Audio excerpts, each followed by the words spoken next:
having trouble with his mic again this week? Negatives on trouble, Mike.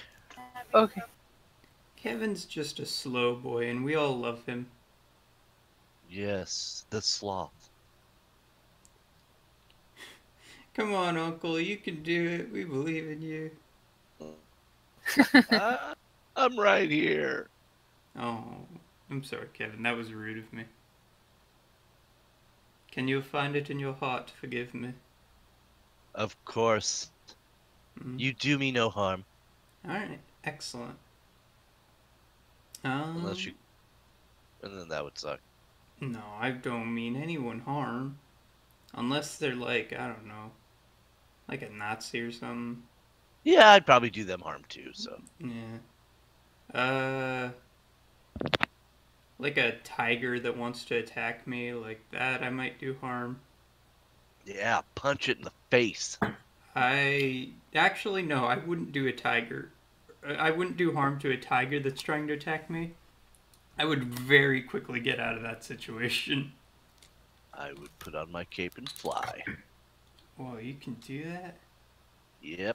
And did you guys know I can spontaneously combust, but I can only do it once? Damn. That's a cool trick. You gotta teach me that sometime. It's a pretty warm trick. Yeah. Mm-hmm.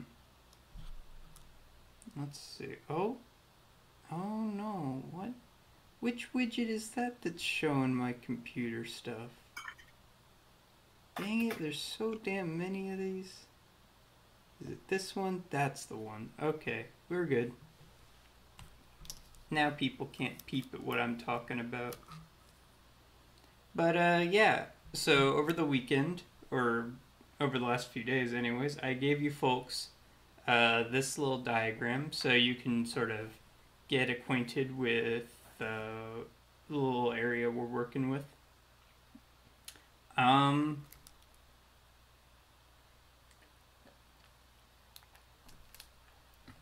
Yeah, I just want to make sure that, like, I credit that little concept art in the corner came from Leo Zokita. He's a talented graphic artist from Singapore. And then the original grid map was from the original Spelljammer set way back in the, I think it was 80s. And that was by Andrew Allen. And I think Allen did a lot of the stuff for original Spelljammer.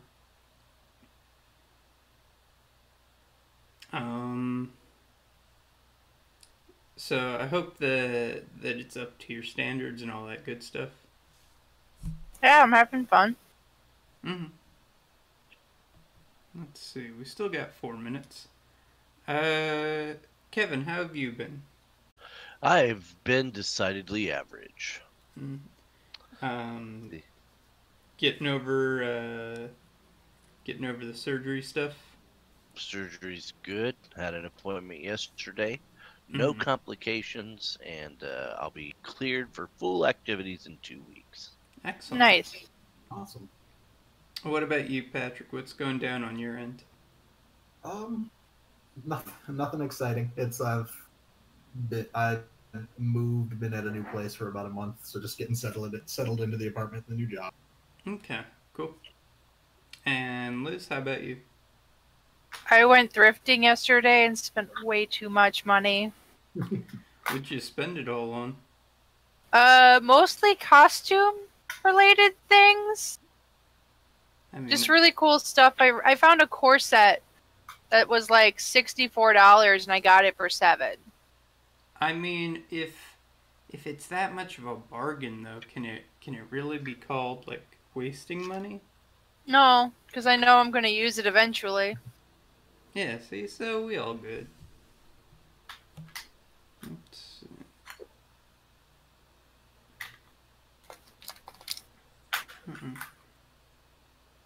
Okay, I think we've got enough people in here. Just before we start, check out Liz's stuff. She's an artist. Her at's on the screen if you want to talk to her, commission her, all that good stuff. Patrick, you have anything you want to plug? Nope. Just Attack Trick or Patrick or whatever have you. It's just enjoy getting on here and playing D&D. So always looking for more of that, but nothing else to plug at the moment. Mm-hmm. And Drew, yourself? Or not Drew. Kevin, yourself? No, just Kevin_hit on Twitter. If you want to follow me, and I write about esports for a living, esports and gaming, and quite honestly get into some fun Twitter fights. So if you want to be entertained, come on down. Epic. And then myself, it's Bardic Stories. I'm going to be actually putting up a new interview with Nomadic later today. Oh, Gnome is my boy. Yeah. So we talk about like inclusivity in the tabletop community and all that good stuff. That's awesome. Yeah, so that should be going up like, I don't know, we're done at 12. Takes about an hour or two to edit. I'm lazy, so maybe like 8 hours from now. Okay, well, I think with that, we are clear to start. So let's see. What happened last time? We stole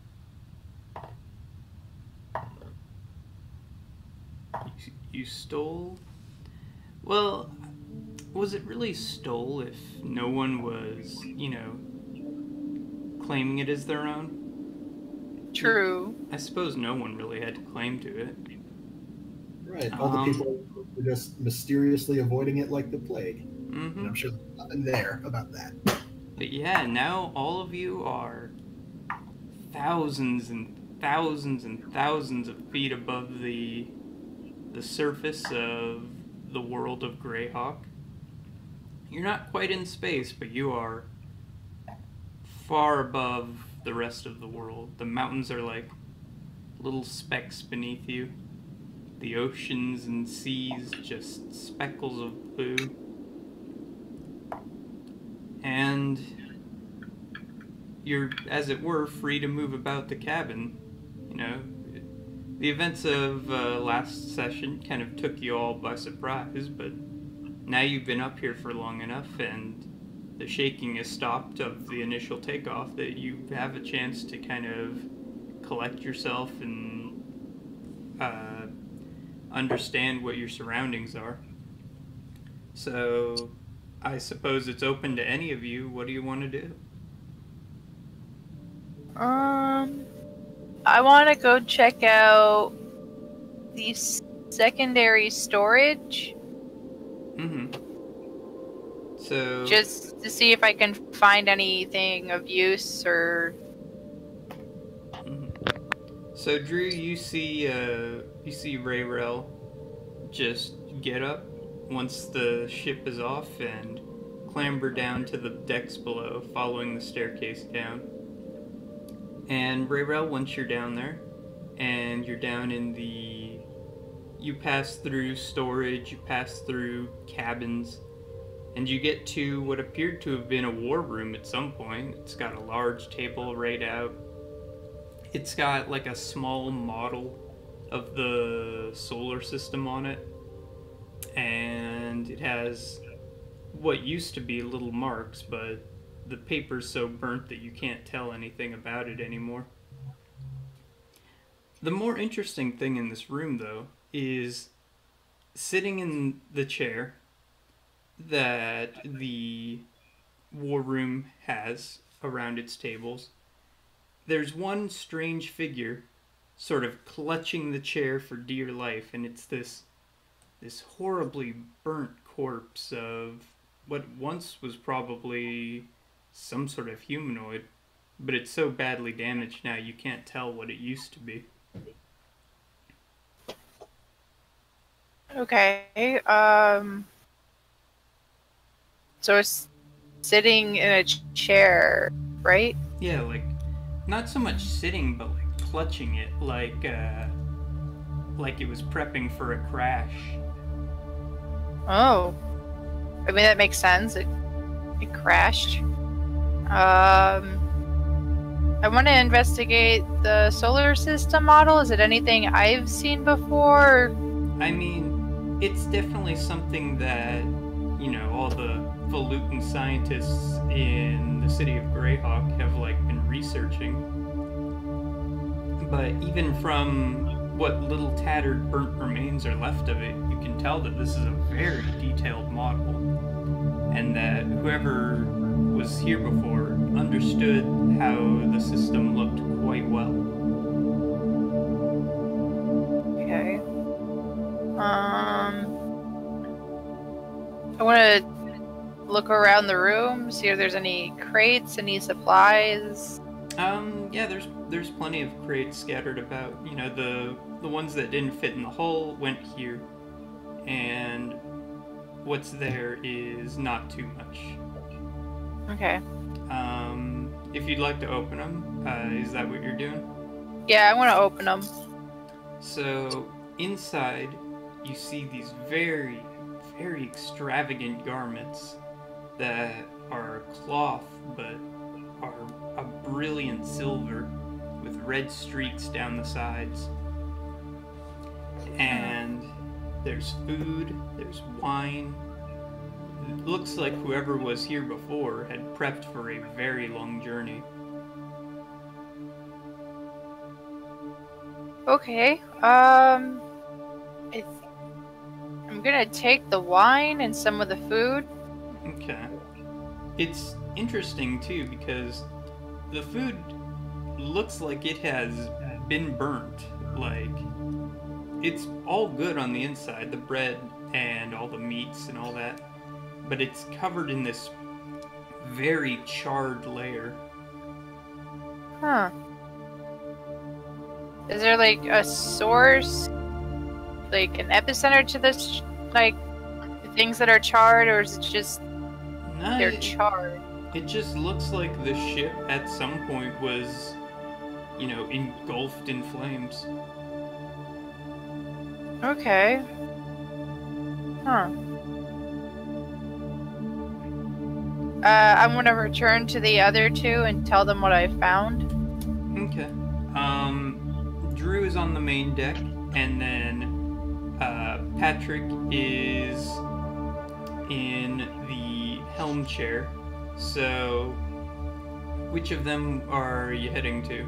Or are you just grabbing one by the ear and forcing them to meet up? I'll go to Drew, because I don't want to bother Soren, because he's in the helm chair, so... Okay, so, Drew, Rayrell just disappeared for a few minutes and has come back to you. And what did you do during that time, if anything? Drew was inspecting just the area around him. He is very curious as to the weapons systems, battle systems, and the warlike of the ship. Okay. So he was just thinking about the things he's going to go look at soon. Mm-hmm. So you would have noticed, the swivel ballista, which it's something you would have seen used at Greyhawk, but it's definitely more mechanically complex than the one in Greyhawk Castle. Yeah. And then this other thing, you're not sure what it is. It's a metal tube with what appears to be several compartments on it. And it's for loading these large balls, but you don't quite know how to fire it.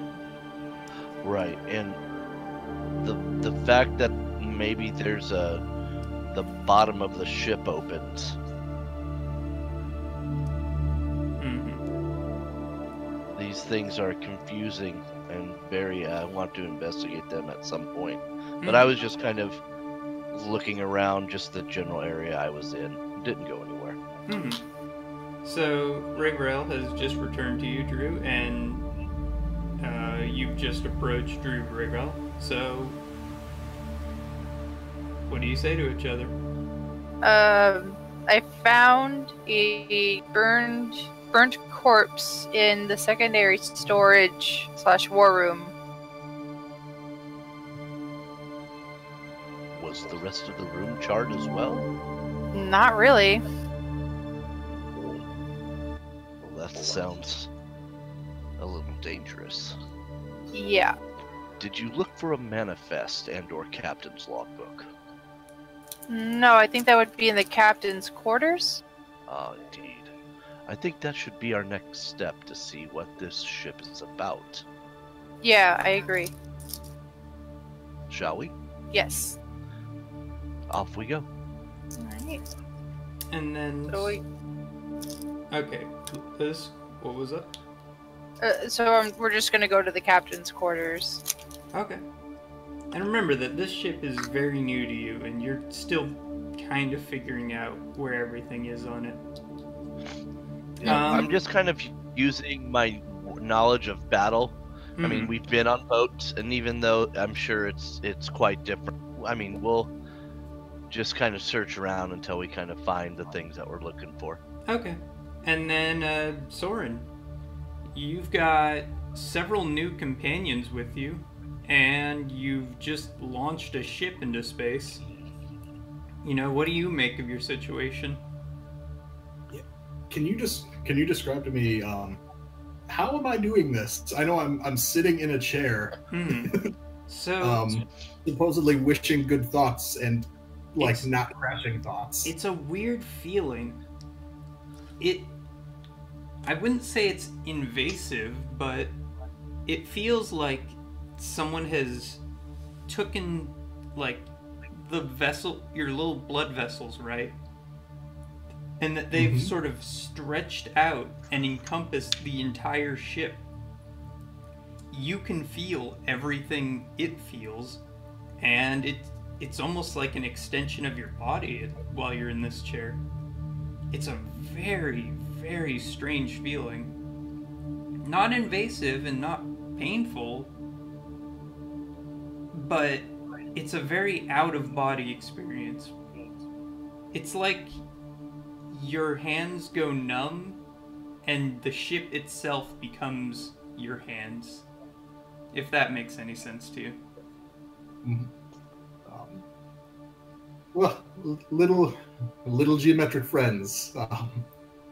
What can I do with this? What is this vessel capable of?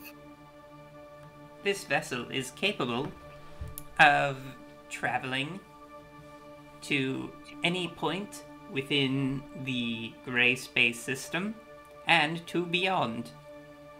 It is capable of astral plane flight, and it is capable of elemental plane flight. We would recommend against moving it into negative planes or to anywhere unfriendly. Right, I know what some of those are. Maybe. Tell me, how came this vessel to be crashed into the sand? We were ordered to go into a sleep state. The last order that was given to us was that the vessel had taken critical damage, and that the helm was no longer able to function. The helm, in a last-ditch effort to allow the ship to remain functional and to be retrieved for later use, put a large barrier spell around the ship as it plummeted to the nearest body. The issue with this was that the helm knew the heat generated by entering the atmosphere at such an angle would be lethal, and he burnt alive. The ship, however, remained secure as the barrier spell protected it from the mainstay of the damage. Once the blue barrier had been dispelled, the ship sunk into the sand, and we were awoken. We were ordered that whoever wake us next, likely the next captain, would be the retriever. So we are assuming that you are the retriever, and that we will be returning to Vlockleth soon, yes?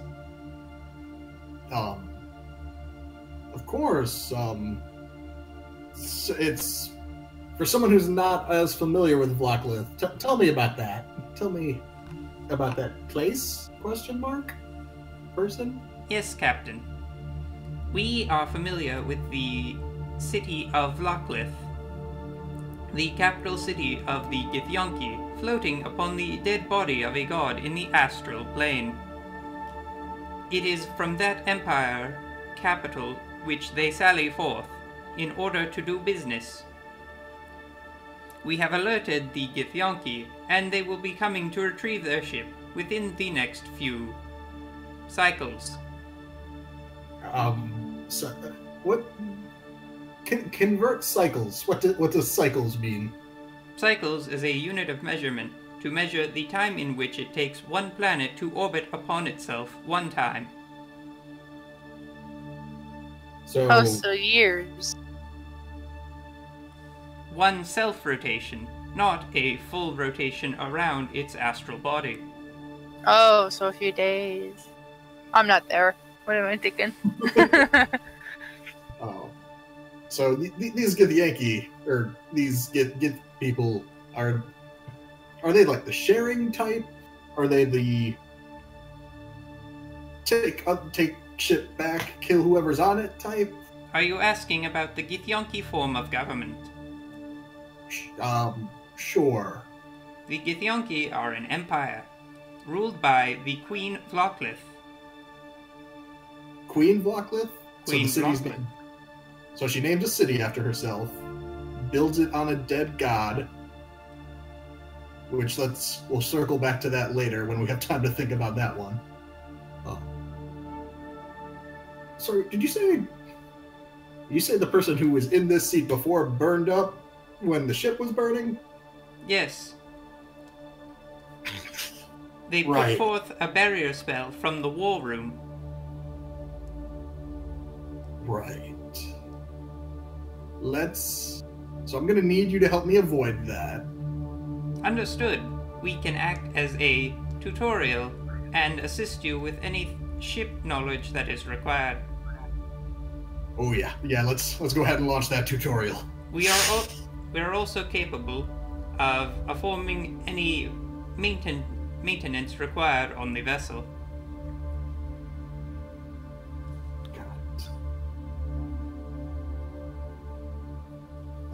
Kind of in this conversation, Soren's just going to be kind of, since I'm having this conversation with him in person, but I'm still feeling the exterior of the ship and just this weird out of body thing.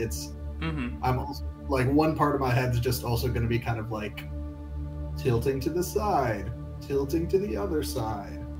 Do I think I could do a barrel roll in this ship? Kind of getting a feel for like the weight of the ship while I'm having this conversation. You know, you don't know too much about, the flying type of ships, but if you had to compare it against the, ocean-going ships you've flown, or I suppose sailed, this one's pretty light and pretty maneuverable. You don't feel too much bulk slowing you down.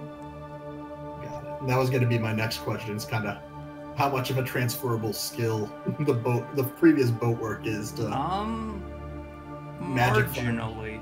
You can definitely tell that there are some sort of solar winds that you can catch behind yourself that sort of are semi-transferable to sailing.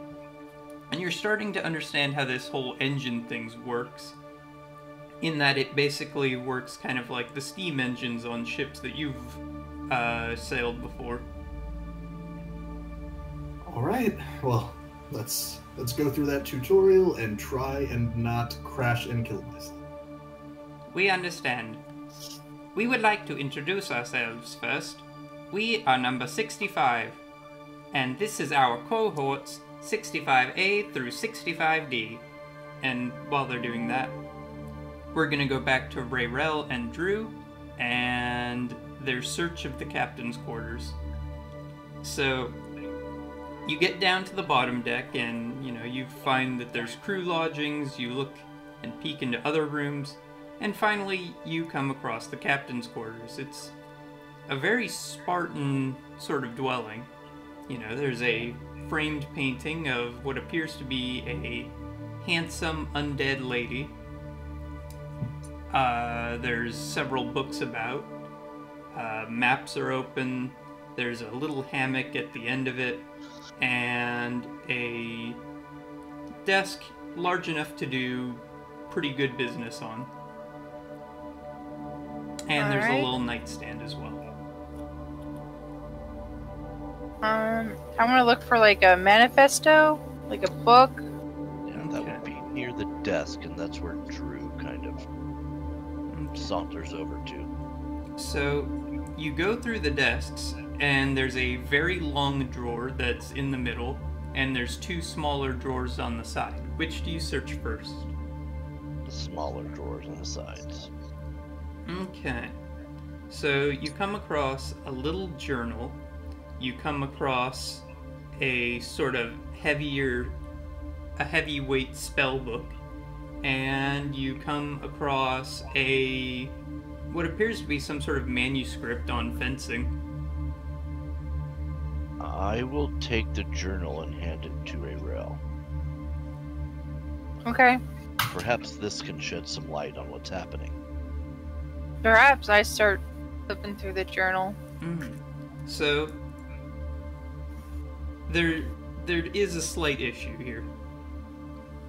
Language? Yes. You can definitely tell that there are dates numbered, and that, that it's decently enough organized, but, it's in a completely foreign language to you. You have really no clue what it says.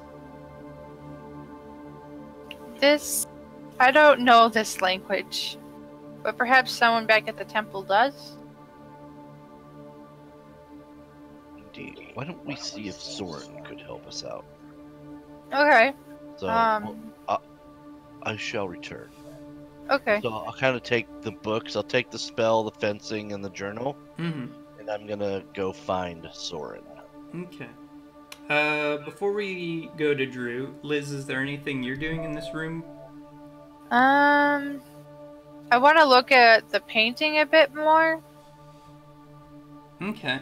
So it's this very older woman, and there's something odd about it in that it looks like half her face is rotten, and that she doesn't appear to be human.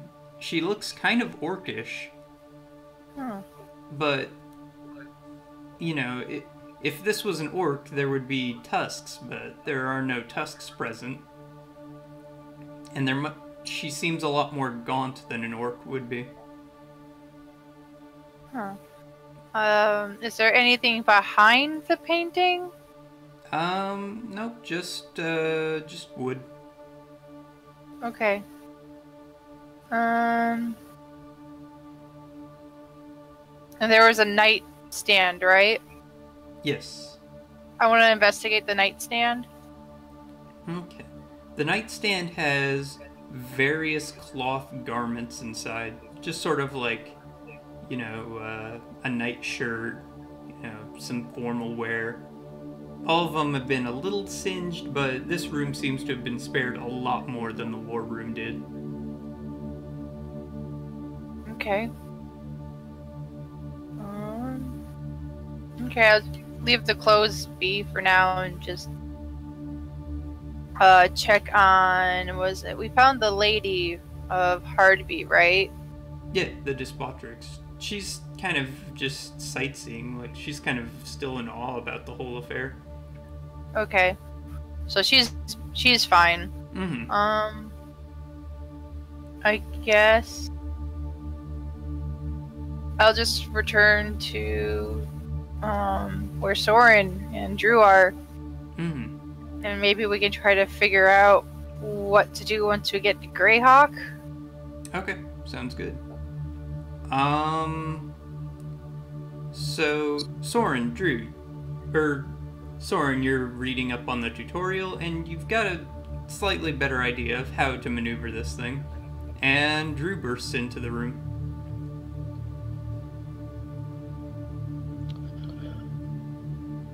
Soren. Hi. You all find anything fun? 'Cause this is... It looks like you're having yourself some fun now. Oh yeah, he's got the biggest, like, dumbest looking grin on his face. Just like, So I'm part of the boat? I can feel the boat? And not just this room. Yes, we can confirm that you are an extension of the ship's body. You can feel the boat. That's what the little shapes are telling me. And they sort of perhaps, wave in unison. Perhaps these little shapes can help us with these books. I have found what appears to be the captain's log and a spell book of some kind, and something that has some swords on it. And I kind of dump it in his lap. It just kind of looks up at you, kind of confused. Soren, can your friends translate this for you? Little shape folks, can you make out this language? We were not permitted to read any of the materials left on board. Not permitted. So if say hypothetically someone were to give you permission, is it something you have the capacity for? We need someone of a higher rank than captain to permit it. Okay. Who would that be? A rear admiral, at least.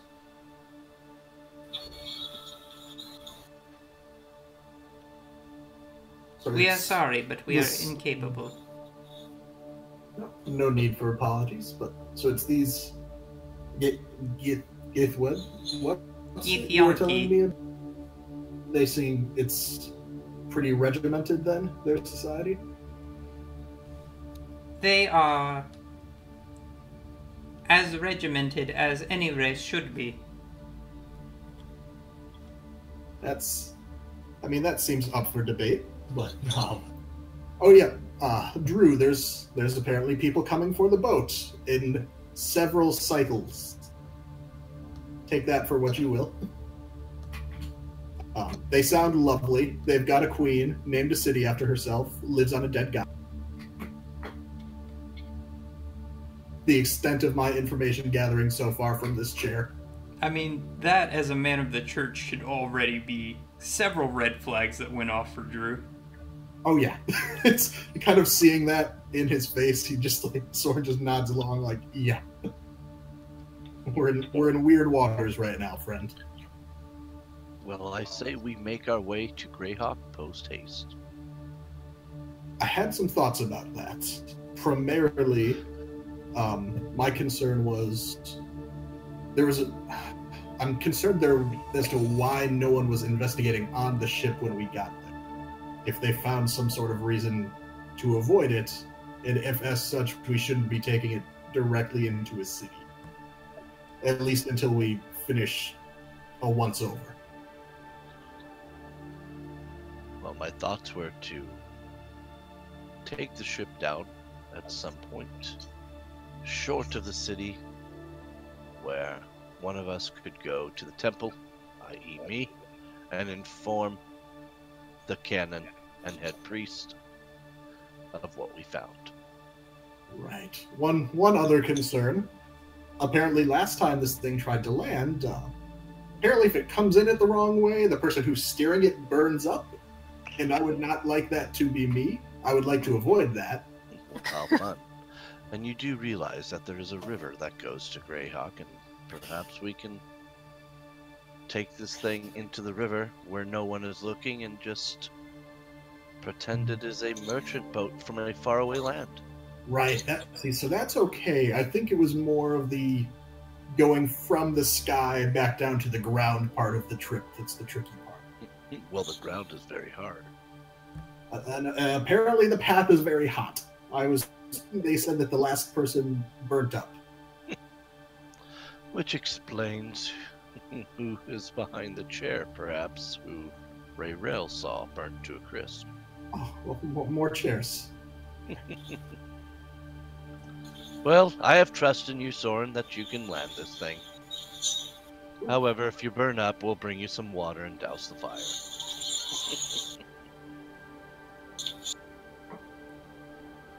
So, Rayrel, you get a knock on the captain's quarters while you're down there. Okay, I open the door. And it's the Tiefling lady, the Despotrix of Hardby. Mm-hmm. May I come in? Of course. So, I have several questions. I am fairly sure you do. So first off, while the view is beautiful from up here, what is this thing?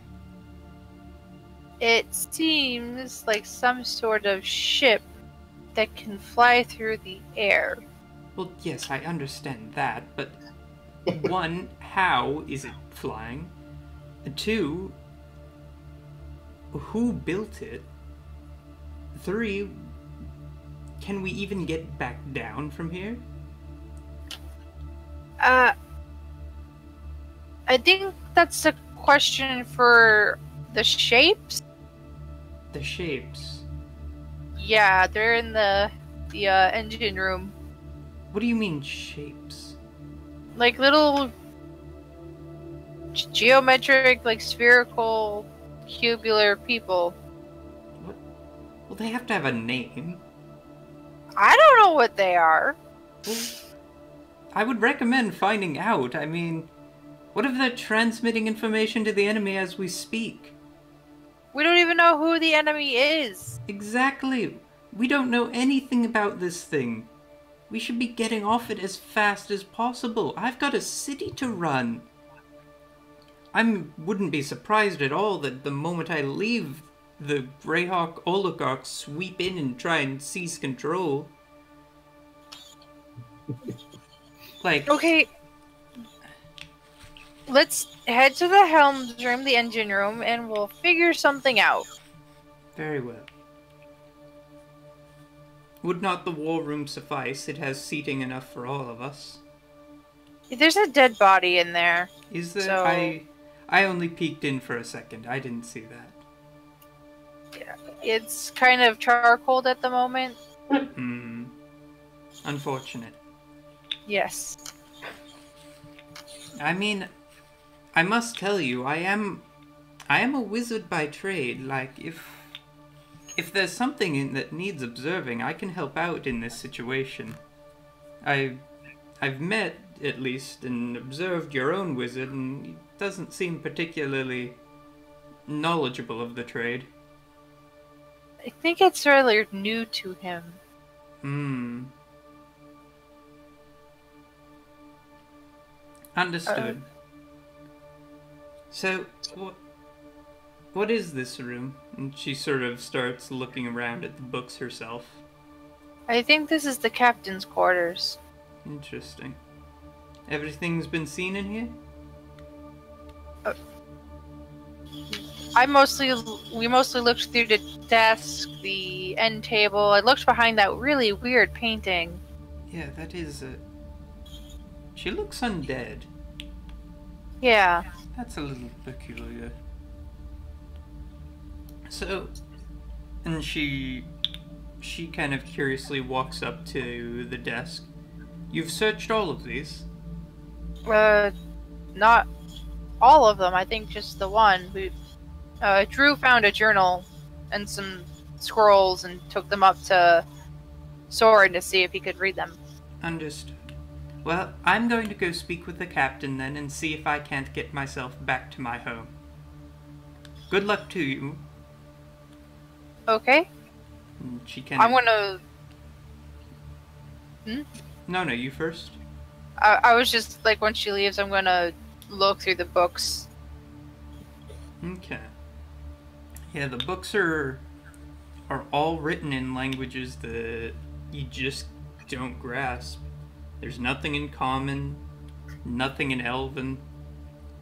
It's all written in this very stark language with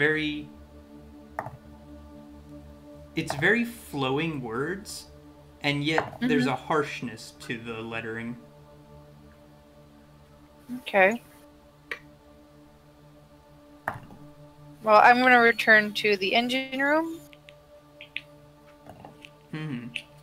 As you're about to leave, you notice that she had opened one of the drawers while it was there. You see something beautifully brilliant shining inside. Do you investigate or go to the engine room? I'm going to investigate. Okay.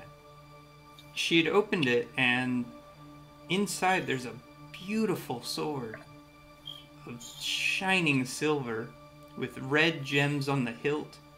It's one of the most beautiful pieces of weaponry you've ever seen. Oh. I'm going to carefully pick it up. And do I know what kind of blade it is? Is it just like a typical like long sword, or is it like? It's a very hefty short sword with, and you can tell that it's made out of silver and some other material because it's much harder than any silver you've ever felt. Right. Huh. It's a beautiful piece, though. Is the sheath nearby? The sheath is also in there as well. Okay, so I'm gonna take the sheath and the sword and just like tie it to my belt for the time being. Because if we touch down somewhere, I don't want someone else coming to the ransom. So. Fair enough. It's a nice sword. I'm going to take it for now. That's fair enough. So you meet up with the others back in the engine room. And yeah, everyone's here. Drew, Soren, yourself, the Lady of Hardby, and the little shape fellas. Everyone's sort of quiet for a moment, sort of contemplating what's going on. Who speaks first? I forget, was it 64? Was that 46? 65. 63. Was it just you and the helmsman, the captain, that were on the ship before? Were there any other crew, passengers? Were you shipping anything important? We were shipping... We were engaging in a battle before we were shipwrecked.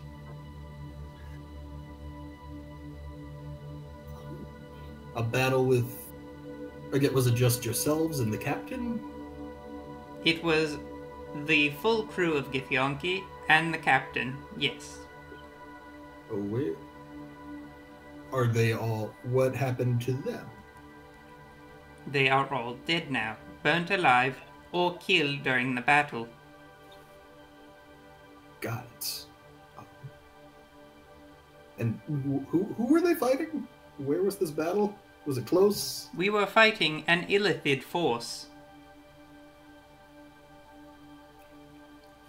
It was not too far from here, over the northern skies. The ship is still standing and it is still flying. Our opponent is still out there.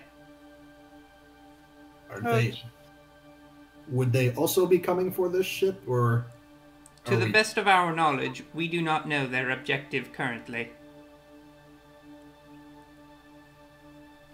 So, how many different space, or how many... So these boats, they're common where you come from? In your... These ships are known as spelljammers, as you are the one jamming with it. And they are fairly common throughout the multiverse. I would say that there are at least 20, if not more, races capable of spelljamming flight. This includes elves, humans, Neogi, Githyanki, Illithids, and others. Right, I caught the first couple of those. Is this making any more sense to anyone else in this room? Despotrix No. shakes her head. No? Oh, I'll also fill in Rayrel and Despotrix about the fact that apparently this used to belong to some Gith people who are coming back for it at some point. They live in space on a dead god's body and have a queen who names cities after herself. It may just be the one, but maybe all of the cities are named after her. I assume that would get confusing, but all of these robots or all of these creatures are named pretty similarly as well. So some subtleties I lack. Okay. Can they track the ship, or are they gonna go to the crash site?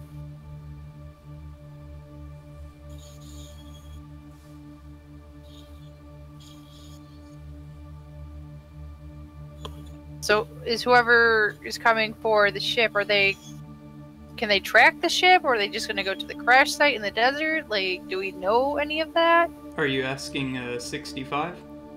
Yeah. Yeah, that's 65. Okay. We are uncertain of the current location of the retrieval crew. Oh, We have Okay. informed the Queen Vlaklith that a ship has crashed and that a sword has been taken. She has dispatched a crew to retrieve it. We are unsure of what number, how many, and by whom. What about a sword now? Base assumptions are that a crew of at least 2 ships has been sent to retrieve it.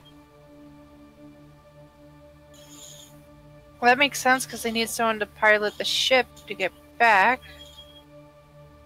Well, What two ships, not 2 crew members. Oh. Okay. How many Gith folk tend to fit on a ship like that? That depends entirely upon the class of ship to which we are referring. They would likely send one of this class and one of a class higher. There's better ships than this. Much. This ship can fly. There are ships capable of housing over 300 humanoid creatures at one time. Wow. So likely what will be coming for you is one schooner ship like this one, with a crew of roughly 10 to 20 individuals, and one lower level dreadnought with a crew of 20 to 40 individuals. Sounds bad. Okay. And how have you been communicating with Queen Vlakia? Through a series of mental connections. I can send messages, or we can send messages as it were, back to the Modron hive mind. The Modron hive mind has a communication network with the Githyanki. The Githyanki have that series of messages, relay the message to the nearest ranking member of the mage hierarchy. The mage hierarchy brings it to the queen.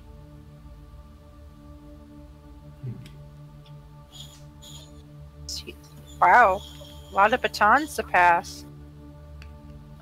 We assure you that the system is well organized and efficient. Lovely. What kind of permissions would it take to stop sending such messages? A captain can request a hive mind disconnection. Let's do that for now. Wait, is there anything bad about that? Before we and 65 gestures to themselves and the other orb friends they have with them would be separated from the hive mind and would have to form a closed network system between ourselves. Does that hurt you at all? It does not inflict physical or mental pain. Fantastic. Let's do that. And it nods, and, you see its eyes flash blue for a second, and says, "The request has been granted. No more messages will be sent to the Modron hive mind." Okay, that's one concern taken care of. Huh. I mean, we should drop off Our Lady here, at least, somewhere safe. I don't think it's a good idea to take her all the way to Greyhawk, considering the political climate. Well, we have two options, as I see it at least. Is we can either go to Greyhawk or we can go to Hardby. I cannot make demands either way. I would be fine with either, as this thing is clearly capable of getting places quickly. And so, I would prefer if we went to Hardby, but I will not force your hand either way. We did have to leave Hardby in a bit of a hurry last time. Yeah, Hardby might not be a good idea at the moment. Well, then again, it was looking for her that it was all locked up. That's true. It might clear what the shenanigans a bit. Yeah, let's drop her off. We'll drop you off in Hardby. Since he may have missed it before, but just fair warning that apparently me taking this ship back toward may cause us all to burst into flame and die. But Drew believes in me, so it should be fine. I believe in you too. We assure you this will only be undertaken in the event of a crash. Yes, all you have to do is not crash the boat.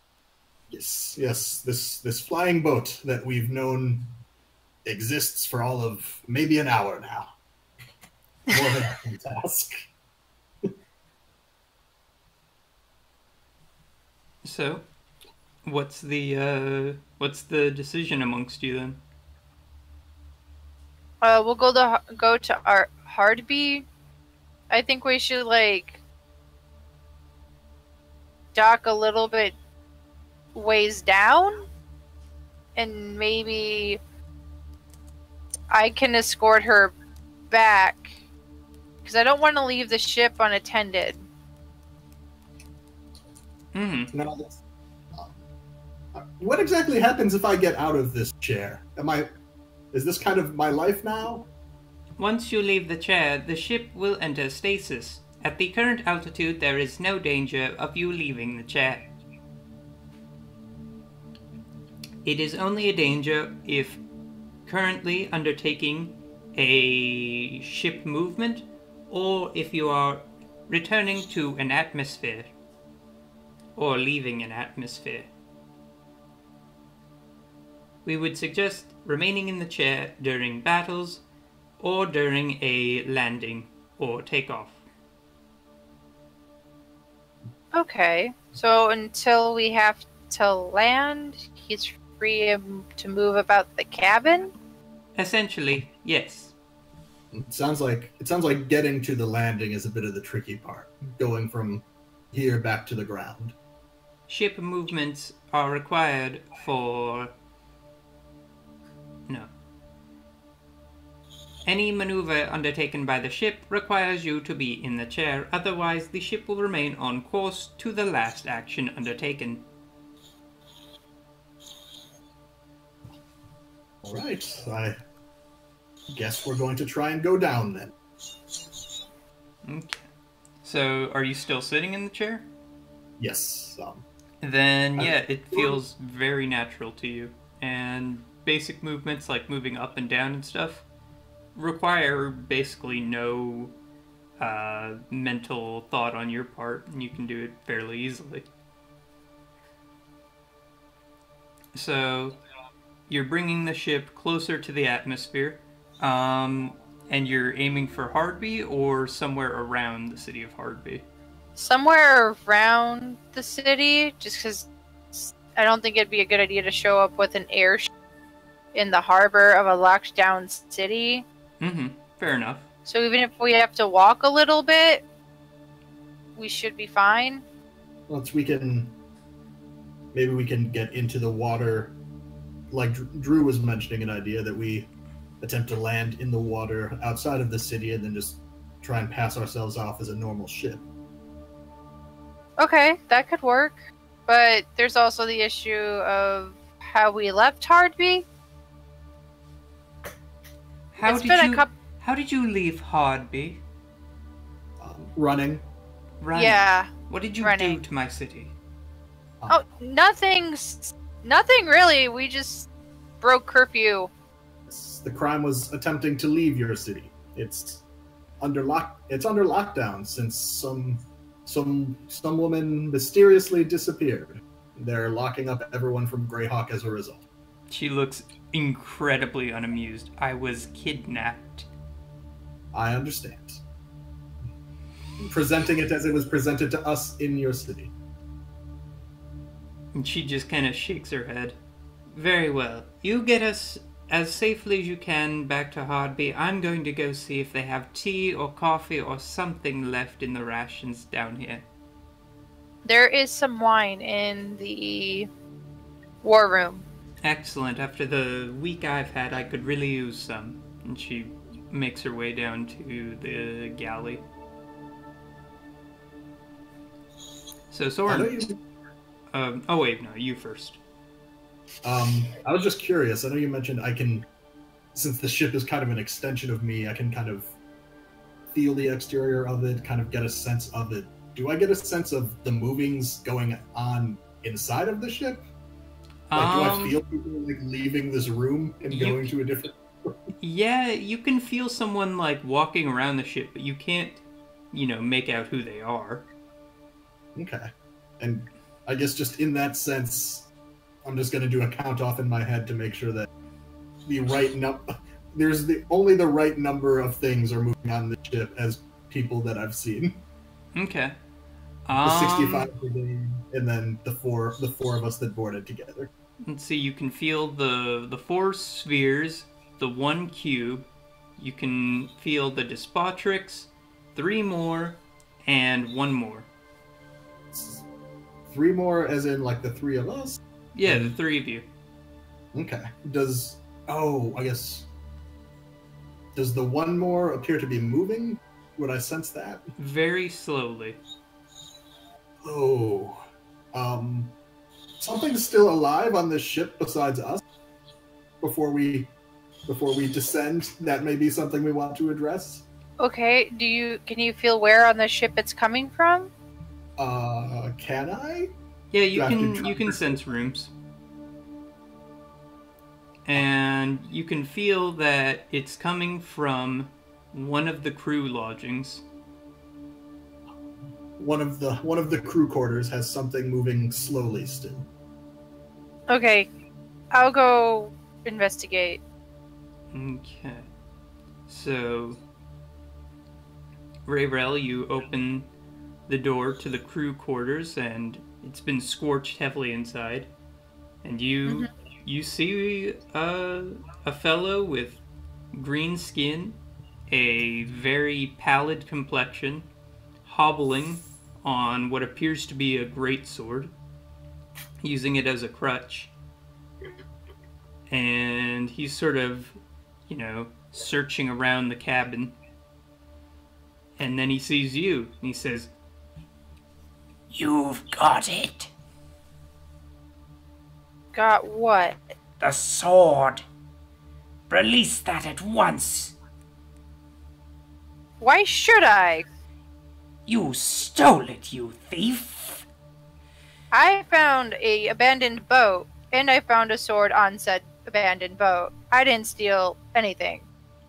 You stole something that isn't yours. You marched onto a derelict vessel that you knew was going to be retrieved. How I didn't know dare you. shit!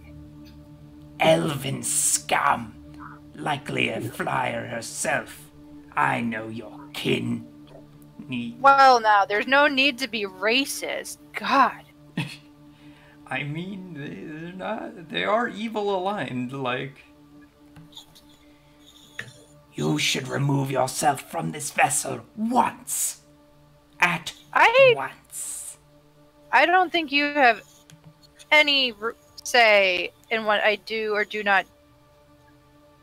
you can tell, like half of his body is already scorched. Tell me, were you a crew member? Me? I was Yes. the captain of this vessel. Well, shit. Okay. And you've stolen my sword. I take the sword Mm-hmm. off my belt and Mm. I hand it to him. I'm like, I didn't. You could have just said you were the captain. More than happy to give to you what is yours. I have more duties than just captaining this vessel. I also have a duty to remove Ingithyanki scum like you. And he hefts his blade, his hands shaking a little bit. Get off my vessel now! I would, but we're still in the air. That doesn't matter to me.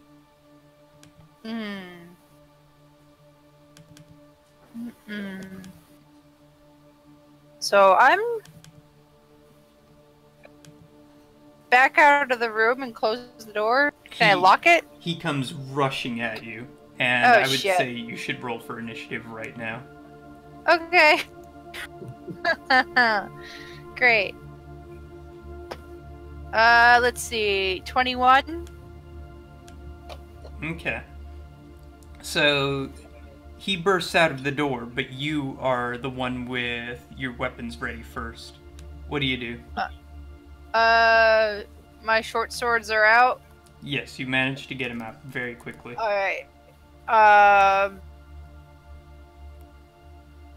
I guess like, I just want to knock him unconscious. That's perfectly fair.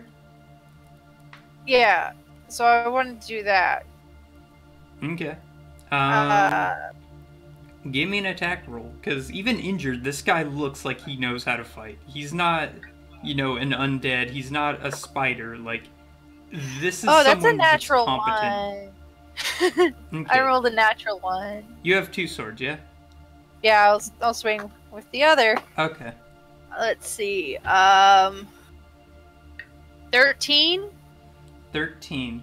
So the strange thing is you try to bring out your silver sword and it just stays locked in its sheath. Like locked in there, like it does not want to fight him. I thought I offered it back to him, but I guess he didn't take it. Mm-hmm. Okay. Well, this guy's clearly inconsolable. Yeah. And an asshole. You try to swing your other sword as he's coming at you, but it catches on this thick plate mail that he's wearing. And then, great. Yeah. And he tries to swing back at you. Okay. Let me get my dice out real quick. I should have been more prepared.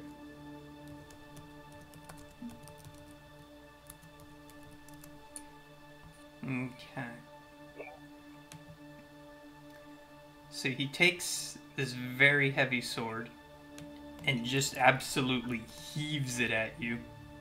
Oh, jeez. But you're ready as well. And your blades clash, and there's a quite loud ring that rings out through the ship, which obviously alerts everyone else aboard. But you manage to catch his sword off guard, but he quickly comes in for a secondary swing. And again, though, you are fast and you're nimble, and this guy's injured and moving slow, and you catch his blade against yours once more. In this duel, you seem to be doing pretty alright for yourself. Okay. All things considered. So what do you do? I'm going to swipe at him again non-lethally with both swords. Okay. Okay. So I've got an 8 and a 13. And that's These dice total are- or with bonuses? With bonuses. Okay. So you do manage to finally coax the silver sword out. But again, it just feels unnaturally heavy and unwilling to fight this guy. And while you make some valiant swings, this guy's an expert with his sword as well. And you match each other again, blow for blow. Perfectly, like, catching each other off guard. Suddenly, Ugh. he springs up into the air as you can feel like some sort of force exuding from his mind onto his body. And he jumps up and he leaps behind you, doing like basically one of those cool somersaults over your head. He tries to make Okay. a swing on you and he manages to catch you off guard, hitting you across the back with a very heavy sword. Ugh. So let's see. How bad is that? Luckily, your leather jerkin, or what kind of armor do you wear? I think I wear leather. Okay. Yeah, light leather armor. Yeah, your leather jerkin isn't too bad, though, at keeping you safe. And it actually manages to absorb most of the damage of it, and you only take 4 from it. As Okay. the leather gets slashed open, but you yourself are safe. The little cut it Oh, does man. give you, though, burns across your brain, and you feel like a massive headache come on.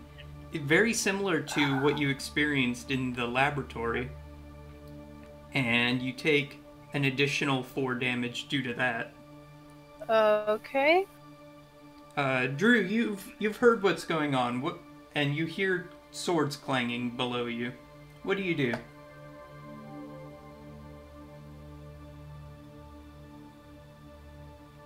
Kevin? Are you there, dear? Oh no. Yeah, Drew is too absorbed with what he's doing. He doesn't hear you. But you're in luck, though, don't worry. The Despotrix also heard what was going on. And she bursts out of the galleyway, still holding Soren's crossbow that she quote-unquote borrowed. And she immediately takes stock of the situation and, sends a crossbow bolt flying the creature's way and actually catching it on the back of his armor that was exposed. And so there's now like an arrow bolt sticking out of him. And you have now an opportunity with this distraction that he just took to the shoulder, to react in kind. What do you do? I'm going to swipe at him again. Mm-hmm. But is there any unique way you go about it? Remember, the more interesting you make your combat, the more willing I am to offer rewards and cool stuff and things like that. I think instead of like using the blades, like Mhm. the sharp ends, she's just gonna try to she's gonna flip it to with the pommels and just kind of like knock him out. Yeah, wallop him like hammer style. Yeah. Okay.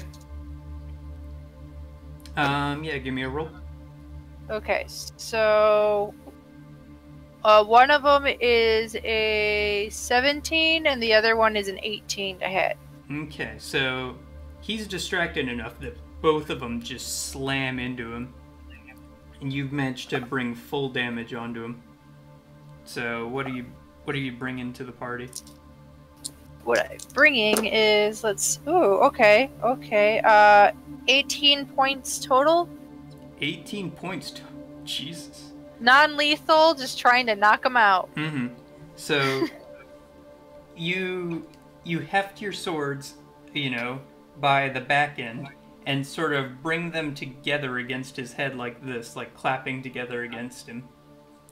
and he takes just a real ringing to the skull, and, you know, is dazed as one would be. And, you know, while that surprises him, he's not down for the count by any means. This is a veteran warrior, and he swings his sword right back at you. But you are skilled, and don't worry about it. You've already dazed him enough that you're able to deftly leap back from his blades and not get caught up in the storm of silver as he swings his blade chaotically, now that he's, like, you know, not bleeding out, but definitely off his game.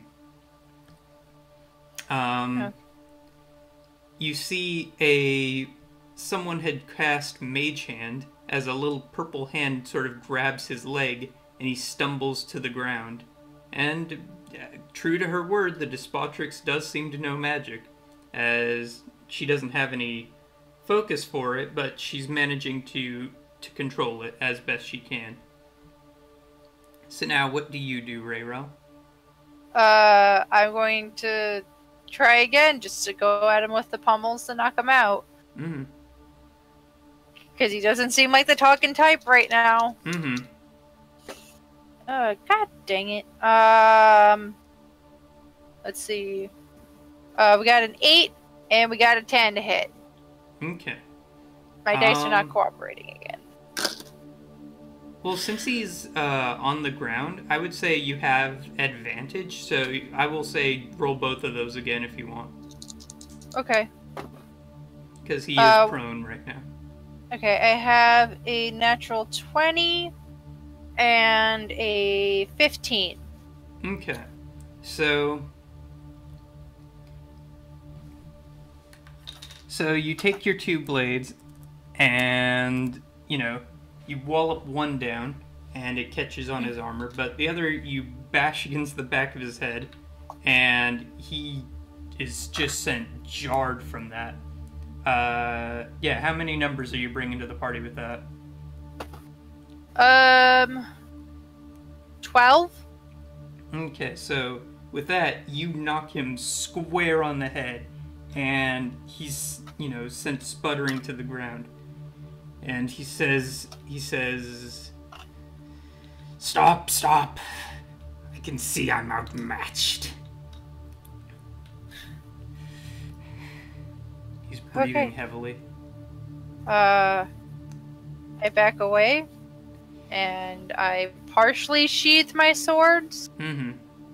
And I'm like, in like a somewhat scolding, motherly tones, like, "Are you ready to talk now?" He smiles a little bit, and he says, "You fool. I will never betray my own.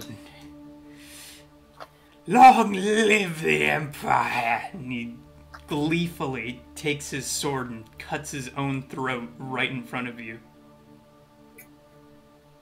And this sort of dark black blood spills out, and he hacks and coughs and falls to the ground, twitching and then eventually stopping. Well,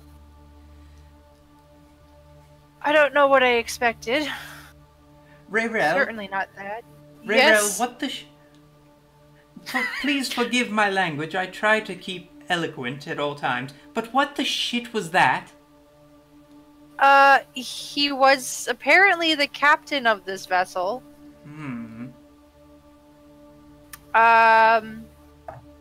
And he was racist as fuck, so... Understandable. Not the racism being understandable, but understandable that a imperial force would be a little racist. Yeah. Maybe Drew would have a way to speak with him? Yes. Kevin, you there? I am here. Okay. Oh, yay, he's back. Yeah, wow, she was really in a time of need. And What happened? Drew was napping in the war room. So yeah, It's fine. I'm I'm still awake. alive. What's going on? I'm awake. What's happening?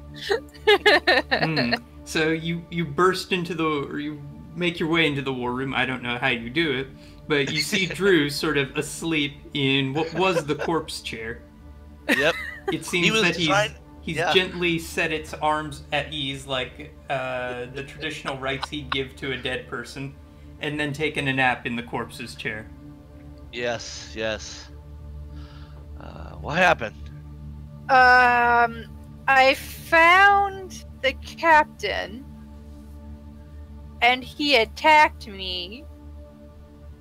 There was a little bit of a fight, and then when he realized I was about to kick his ass, he kind of took his own life. How entirely yellow of him. Yeah. Are you injured? Just a little bit. Drew will heal Rayrell's injury. Okay. Which is hold on 1 second. So you are healed for 6. Alright. Mostly back to health. Do you happen to know mending? Mending.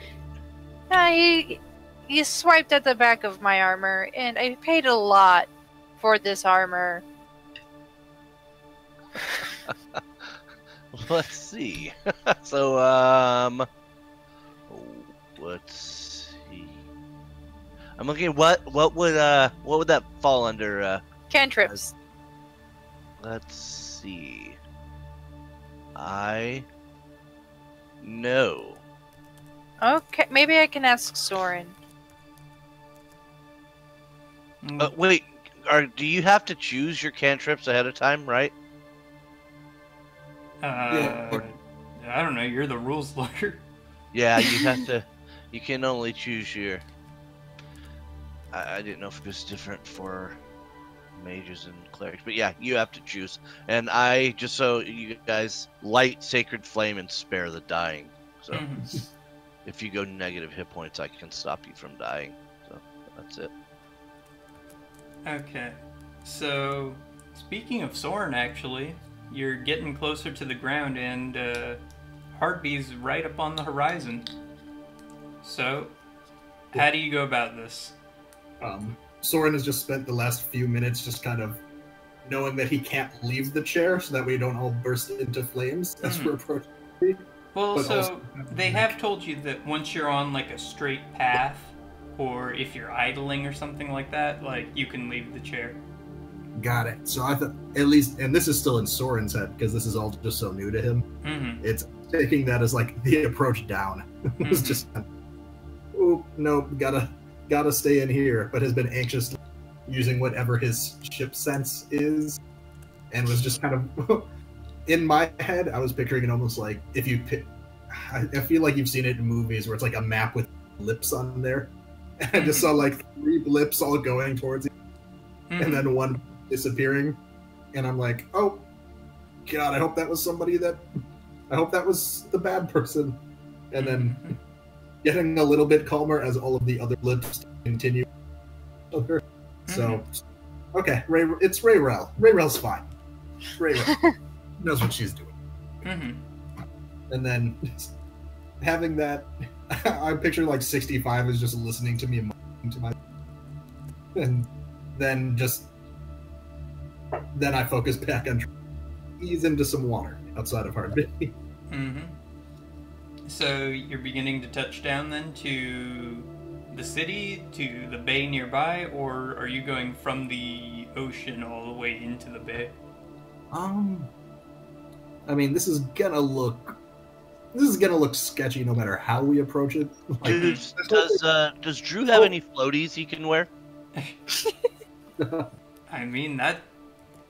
I don't know, you gotta check what they have in the, I will search for a life jacket, I kid you not. And genuinely, there are some there.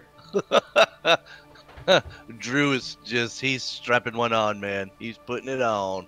Mm-hmm. I'm gonna go outside of the bay, but not as far back as the ocean, because it's like normally Soren. Normally, I love being on like the sea, but like this is crazy to me. I want to dip down and then get back in the air as soon as possible, just to keep playing this new toy. Yeah. So I don't want to go too far out and make it like a long. Is there a check or a skill for machine handling or vehicle handling? I have. So it's water vehicles is a tool that I have proficiency. Yeah. So I'm not sure how we want to do that kind of. It's like a tool where like I think you just have to assign to it, and then I would proficiency as well. Okay. So yeah, give me a check then for that if there is one. Okay. I'll give you advantage even because there's no real danger and you have plenty of opportunities to attempt to. Do we tie anything like Dex or Int or Wisdom to it, or straight D20 plus proficiency? I'm gonna say that it can either be a Wisdom check or a Dexterity check. Okay, let's go with Dex then. Okay. And advantage, and with proficiency, that is... Ooh, that's a 23.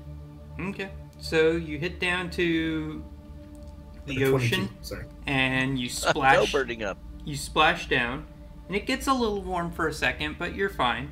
And, you know, the water sort of parts around you, and it's a little shaky on board. You know, things get rattled and moved out of place. But it hits down, and you are now, to the unsuspecting onlooker, nothing more than a boat upon the water. A very silver boat. Well, Soren is also thinking to himself, like, oh, gosh, it's not like an unidentified comet crashing didn't set off this to begin with. Yeah, so no UFOs this time. Be very suspicious every time we land. So, yeah, you pass by the giant statues. You hear the ringing of bells as, you know, as the people of Hardby do. You notice that there is smoke rising from the city in places, and that there are basically tents set up around the outside of the city. There's two types of tents, too. On the west bank of the city, there are tents that you can generally assume to be sort of nightly tents. You know, they're very prestigious and nice looking. And then on the east bank, by the farmlands, you can see tents that are mostly the color black or gray, and they look very shabby and very, you know, diswrought and stuff. And, you know, you pull into the dock, and this is actually the dock that Marco pulled into the first time you came into Hardby. And you are, you know, you've docked the ship and you feel safe, and you guys can leave the ship if you're ready. Okay. And well, as usual, okay, let me just, and as usual, there are, you know, soldiers of Hardby dressed in Greyhawk uniforms awaiting you outside the dock district. Is that the same uniforms they had on before? Yeah, this is the same uniforms that they were wearing the first time. Though they look definitely more beleaguered this time. Oh, yeah, they were complaining about having... But they had it on. Okay, I think Our Lady should lead the way, and we'll just escort her, make sure she stays safe. You sure this is a good idea?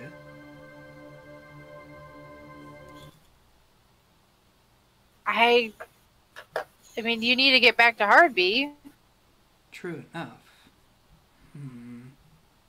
What would you... I don't know. I'm unsure. I fall to your discretion. If you think I should walk out, I will. How about we step out first, and then you come down behind us? Alright, fair enough. And she gets on her traveling cloak and, steps out with you. And they look... At first, the guards immediately notice all of you and are spears at the ready. And then they notice Fair enough. the Lady of Hardby behind you. And at first they get even angrier, but then they're just sort of confused. We should, like in a little practice type of thing, just the front two move like one step to the side each, and let the dramatic Lady of Hardby entrance begin. Yes. I agree. Soren is kind of like hanging towards the back too. He's just like in a triangle, like because we have her surrounded kind of deal. Well, I'm hesitant to leave the ship too. Right. So let's step to the side, Rayrel, and let her stay close. All right.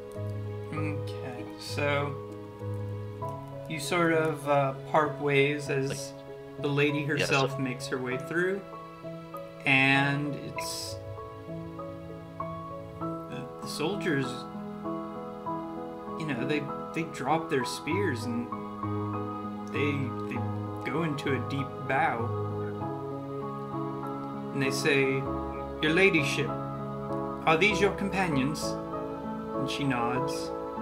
She says, What has gone forth in the city since my departure?" And they shake their heads. "Terrible things, milady." And they gesture you folk over as well. Mm-hmm. "There's been a coup in the city. The soldiers of Greyhawk have shown companionship with the soldiers of Rari the traitor, and they now rule the city together in a junta.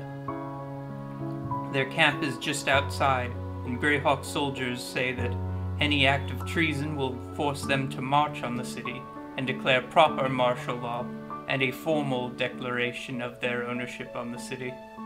As of right now, it's still all unspoken, but we know what's going on." My lady, where is a safe place we can get you to quickly? My house in the North Quarter, and they say, "Forgive me, my lady, but there is one more thing that need be mentioned. There is a force of Drow and Sverfneblin and Dwergar as well on the east side. We don't know what their purpose is, but they've been camped out there for days. And they only make amends with the leaders of Greyhawk and speak none to us. We don't know what's going on with them." Drow in league with Greyhawk? It's all peculiar circumstances. The group that we encountered in the desert last week, those were Sverfneblin, right? Yeah, those were Sverfneblin.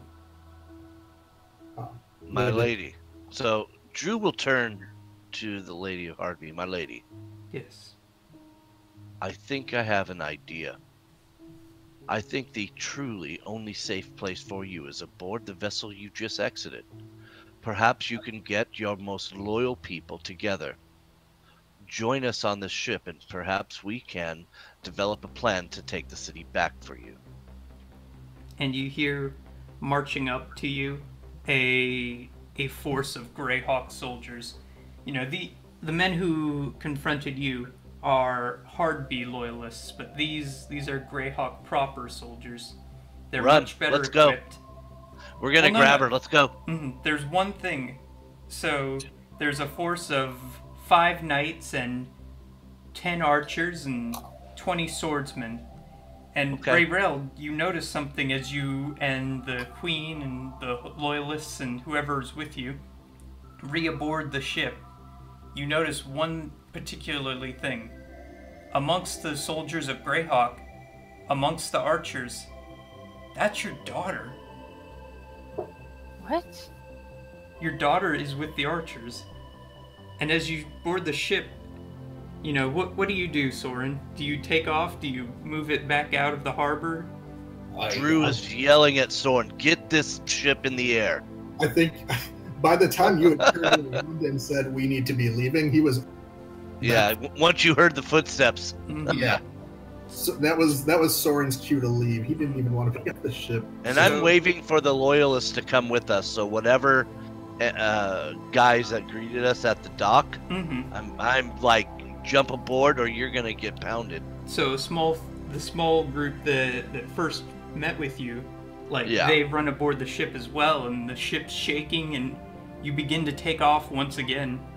All right. And the ground leaves below you, and Rayrel, you leave your daughter once again as you fly off into the sky, and all together, you're now away from the city of Hardby. And you can see the eyes of the people in the dock district and the warehouse as they see you fly up and up and up. And there's gasps. But you're in the air, and you're safe. That was what I was going to say, is like, we're not, Drew is not trying to, or Soren's not trying to be subtle about this at all. Like, yanking straight up. Yeah, exactly. Like a fucking rocket ship. Sorry. Oh wait, we have a mature channel rating. Sorry, folks. So yeah. I'll ask the group of soldiers we brought in and Ray. We're having trouble hearing you, Kevin. Really? Yeah. Can you throw the last little bit of that at me one more time? Yeah, absolutely. I'm gonna ask Rayrel, Lady of Hardby, and the little group of soldiers to meet me in the war room. Okay. With the charred body. Awesome. Yeah. With the charred body. Hey, I blessed it.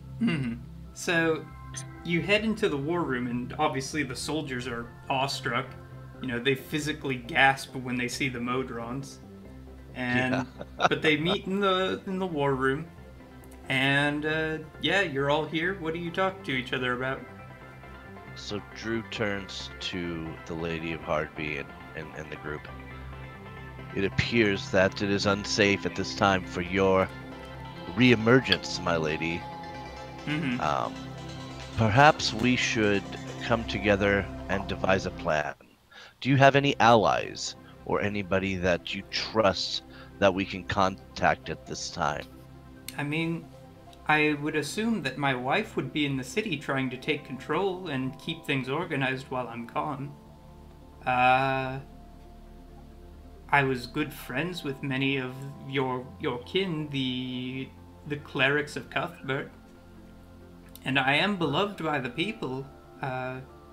The oligarchs, they're a minority trying to force their will upon us. So I would count many of Hardby as being my allies, just not the ones with the swords. One of the things I cannot understand is how Greyhawk would be in league with Drow and other miscreants, so to speak. Well, we don't know that they're in league. Well, it looks like they are working together to guard. And Drew turns to the guard. Tell us once again what you know. What would you like to know, sir? Did you say that the Greyhawk, that part of a Greyhawk army was outside of the gates? Yes. And said they would enact martial law if there was any uprising? Yes. And did you also state that there are drow and other miscreant creatures helping? We don't know that they're helping. From what we've heard, they're refugees, if anything, fleeing from some sort of conflict.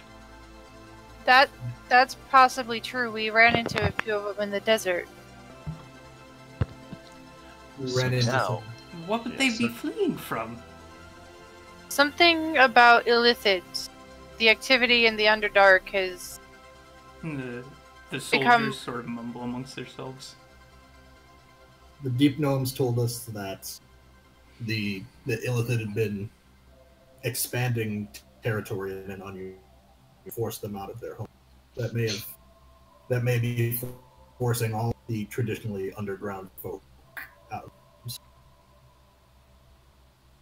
Interesting. We are sitting in a vehicle change the course of any one battle here in Hardby. I will remind you, this thing. Have we tested out the weapons? This thing was in a battle before it crashed. So. Well, from the extensive search and in between naps, looking around, there appears to be doors from which you can drop things on the enemy. Mm-hmm. And then couple that with the ballistas. I think that this is and think about those doors. They not only can drop things, but maybe even drop people in places we need them to go. Are you suggesting that we fight the Greyhawk army? I'm suggesting that we take out whoever's in charge of this uprising. And then see if the Greyhawk army truly wants to take part in a usurpation against the rightful ruler. I mean, there are, important lords here, but there are no, there's no singular figurehead of this movement. They get all their orders from the city of Greyhawk itself. This city is under Greyhawkian rule? Yes. The oligarchs have forced their way. Well, then you are not the legitimate ruler. Is that what you're saying? If Greyhawk is truly in charge, and they have made the decision to remove you, is that not more of a political action? Greyhawk does not rule over Hardby.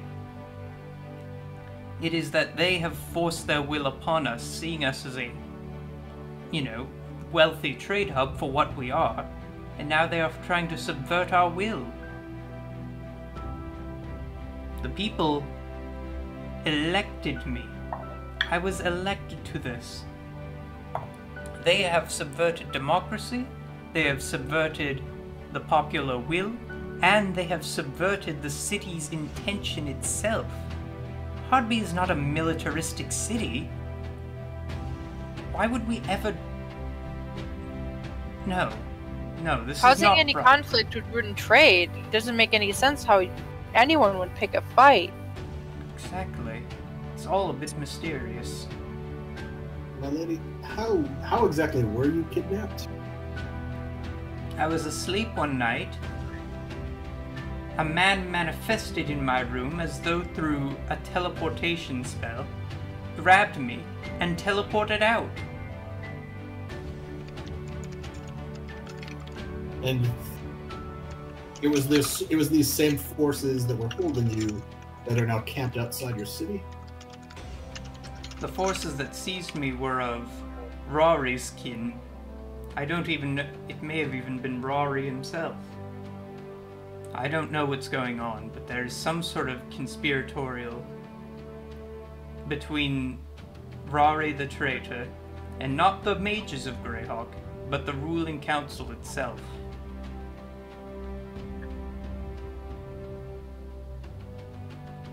Well then, lady, I suppose I will just allow, perhaps wrong choice of words. I simply will defer to your wisdom and what you think should be done. Truth be told, we are not altogether even invested in this Hardby problem, if truth be told. We're on a separate mission from the church itself, and helping you was simply a byproduct of this mission. If you have no need of us, then we can carry on and do what we need to do. Very well. And she puts her hood up. Drop me outside of the city. I will infiltrate it myself then, and usurp the will, and replace myself in my proper position on my own, if that's what it takes. Perhaps that's what needs to happen. She nods her head. It has been good meeting with you, but it appears it is time for us to part ways. I'll just look at Soren, look at Ray Werrell, see if they have any kind of look they want to give, like, yeah, drop this bitch off or not, and let's go. Or if they're like, what'd you do? My daughter was down there. She was with the archers. I don't know why. She's supposed to be back home, working at the inn. What now? Which faction was she with? Was she with Greyhawk, Hardby, or who? What was she? Who was she with? She was with the Greyhawk, right? Yeah, she was with Greyhawk soldiers. She was with the Greyhawk soldiers. Greyhawk soldiers wearing their official garb. I didn't get a good look at her. I saw her face. Indeed. Do you have need of reaching her? I don't know if she's in trouble, or if this was of her own doing. She's only 16. Well, she appears to be in a fairly safe place if she is indeed a part of the Greyhawk forward army. Well, sir, there has been violence within the city. The thing is, I don't know if she'd even tell me, but she's supposed to be back home with her father, working the inn. Not gallivanting about. She's just a child. The Despotrix kind of bows her head like, I'm sorry that you had to get tangled up in all of this. Drew's gonna just put a hand on Ray Rail's shoulder and go, what would you like us to do? You know we are here for you. We're gonna have to go back to Hardby. I cannot return to Greyhawk. At least not without knowing what she's doing there. Then we go back. Soren? Perhaps we should find a place to park this ship, in a place maybe where nobody goes, and we can cover it up, come back to it. 65. Does this vessel have any means to elude detection? Any kind of camouflage, or when your former crew needed to, say, go off, kind of make a landing expedition, how would the ship be left in defense? Negative. Usually the Githyanki would come in with such overwhelming force that there would be no requirement for subtlety.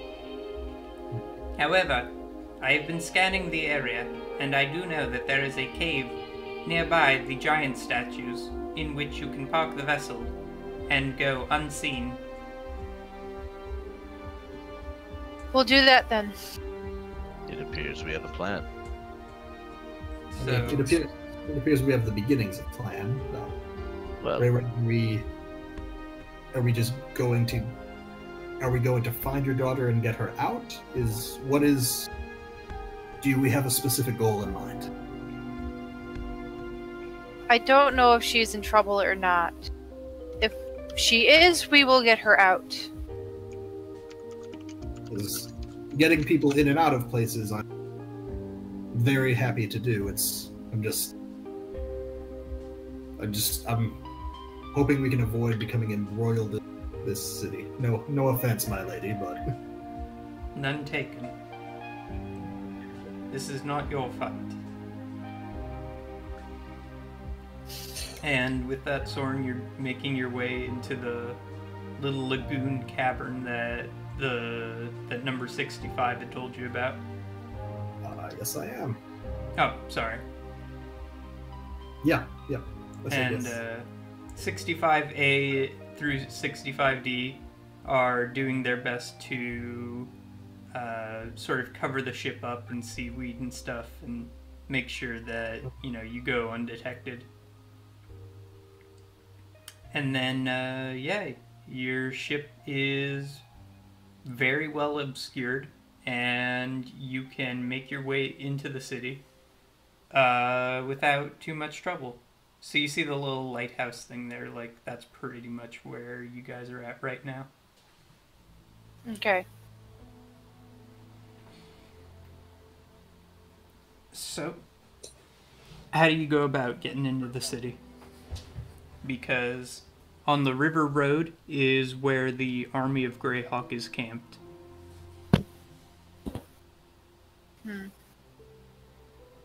Can't go in through there.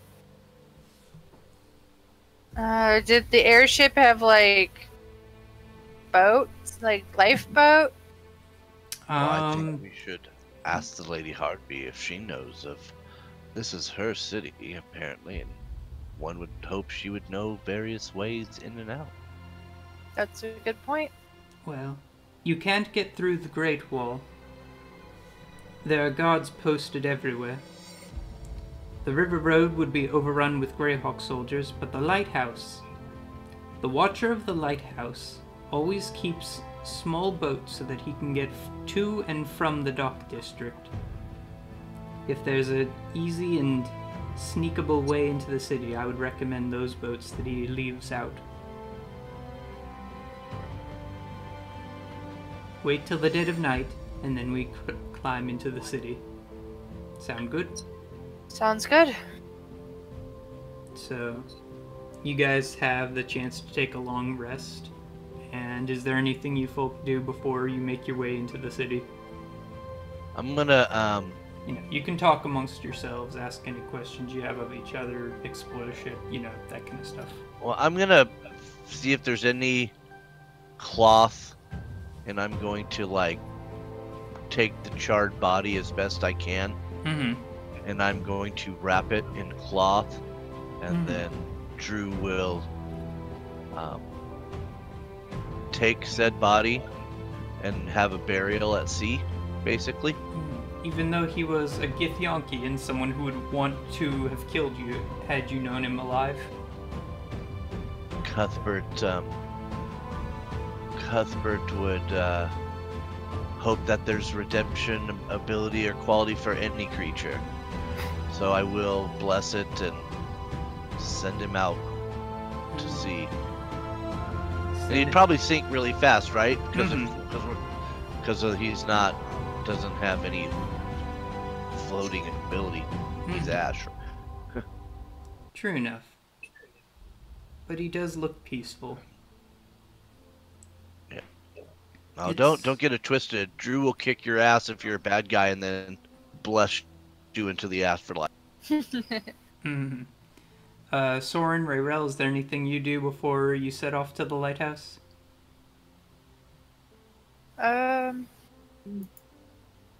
I think I'm falling back just kind of on like old smuggling habits of, okay, speaking to the lady, trying to figure out that she wants her and her people to make it to, speaking to her people that have been in the town recently and try and getting a sense of, you know, where a brigade of Greyhawk soldiers, Rayrel saw her daughter staying, just to try and at least get some general location.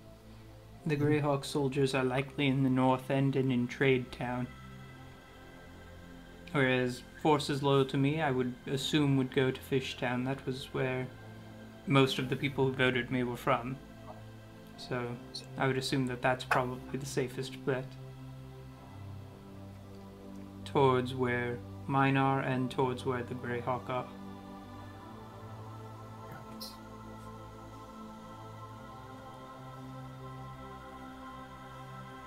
And, anything, Rayrel, before we go?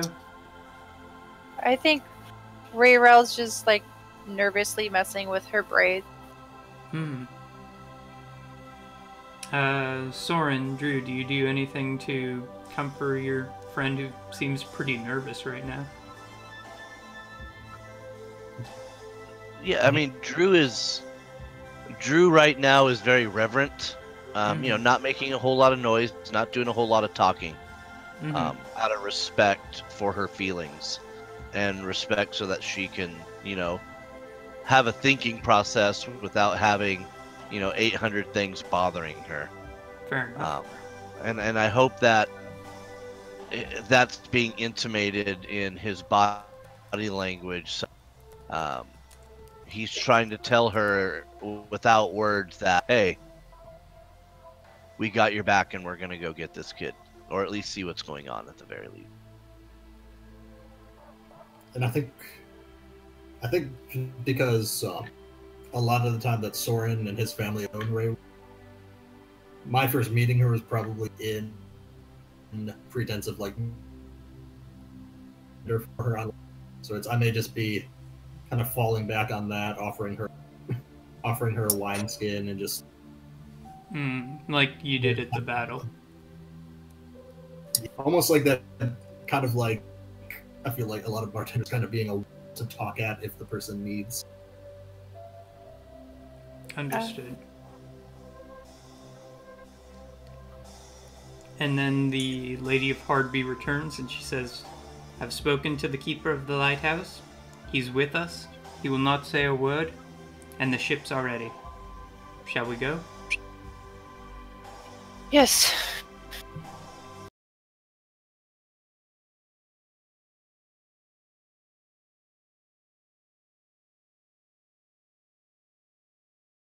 Minutes further from the last time, There from you last go. week when we dropped it. Yeah. I'm telling you, Madam DM, you are kicking some virtual ass.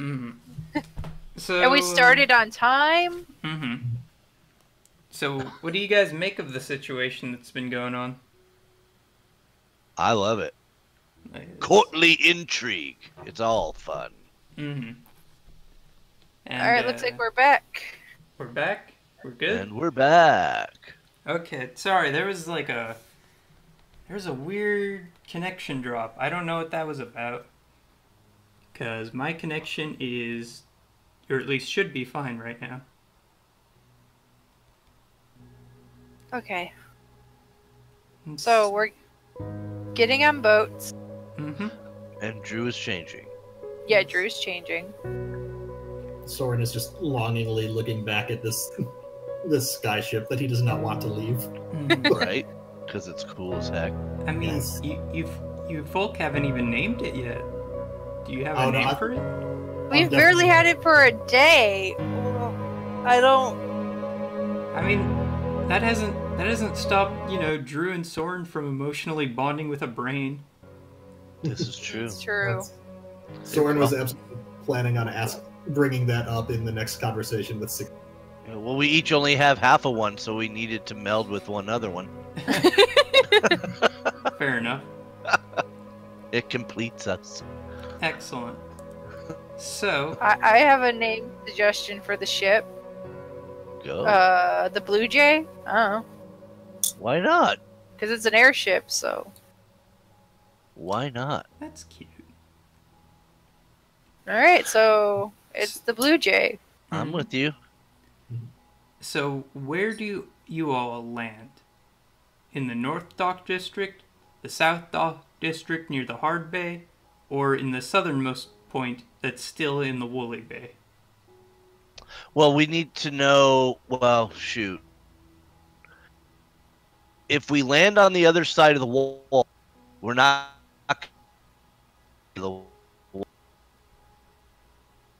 So I think we should start on the protected side of the wall, which is the harbor side.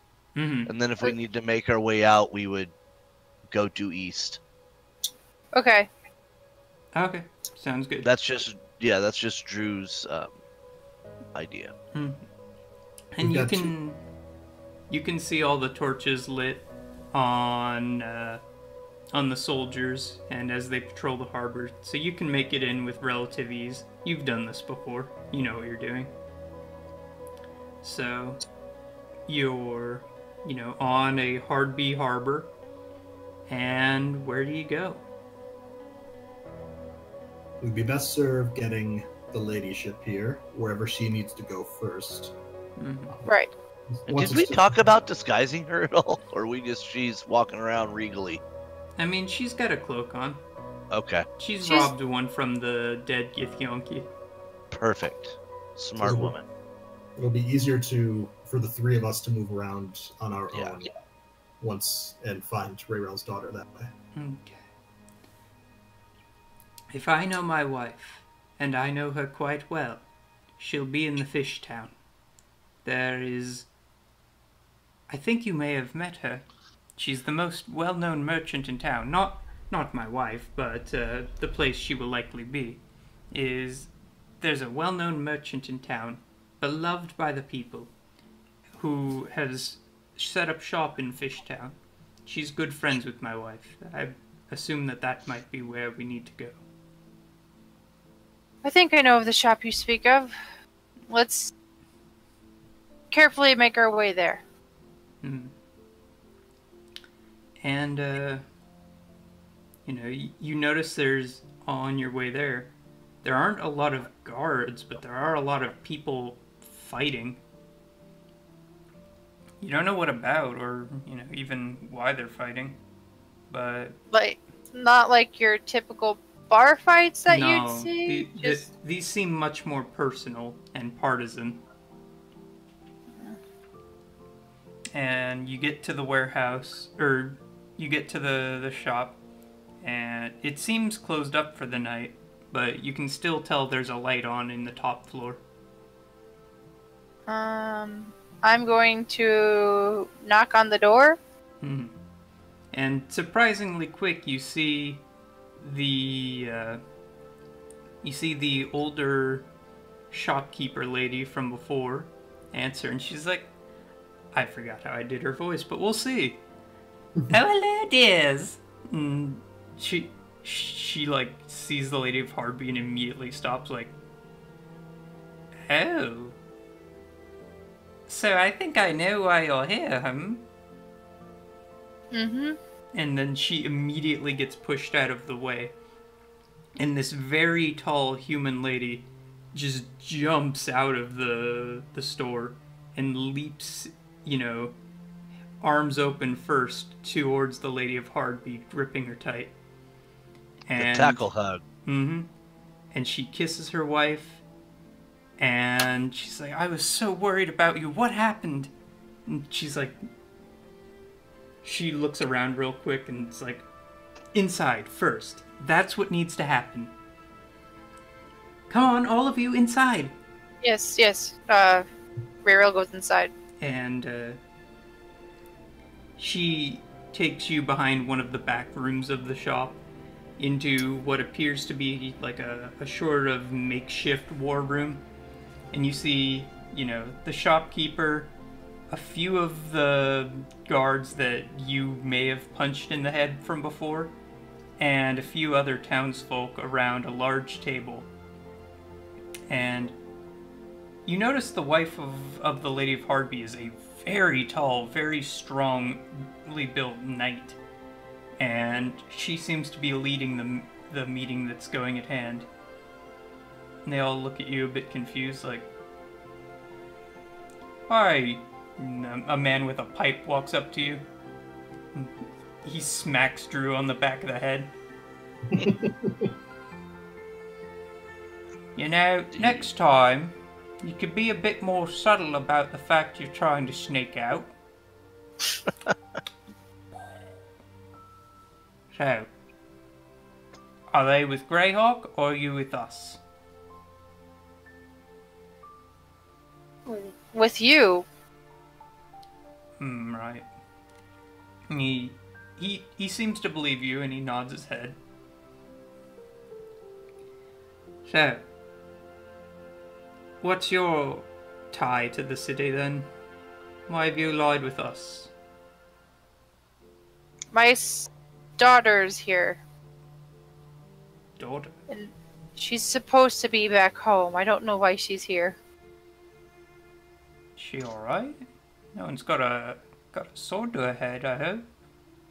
That's what I'm here to find out. Oh, bit insensitive of me, really. Alright. And the man puffs his smoke for a moment. Oh, don't be too hard on my dear. He's like, I'm doing my best. Get off me, woman. And she's like, and they start squabbling a little bit. It's like, don't mind them. And the Lady of Hardby's wife, who still hasn't been given a name, either of them, but we'll get to that eventually, I suppose, says, right, well, I can offer you each this.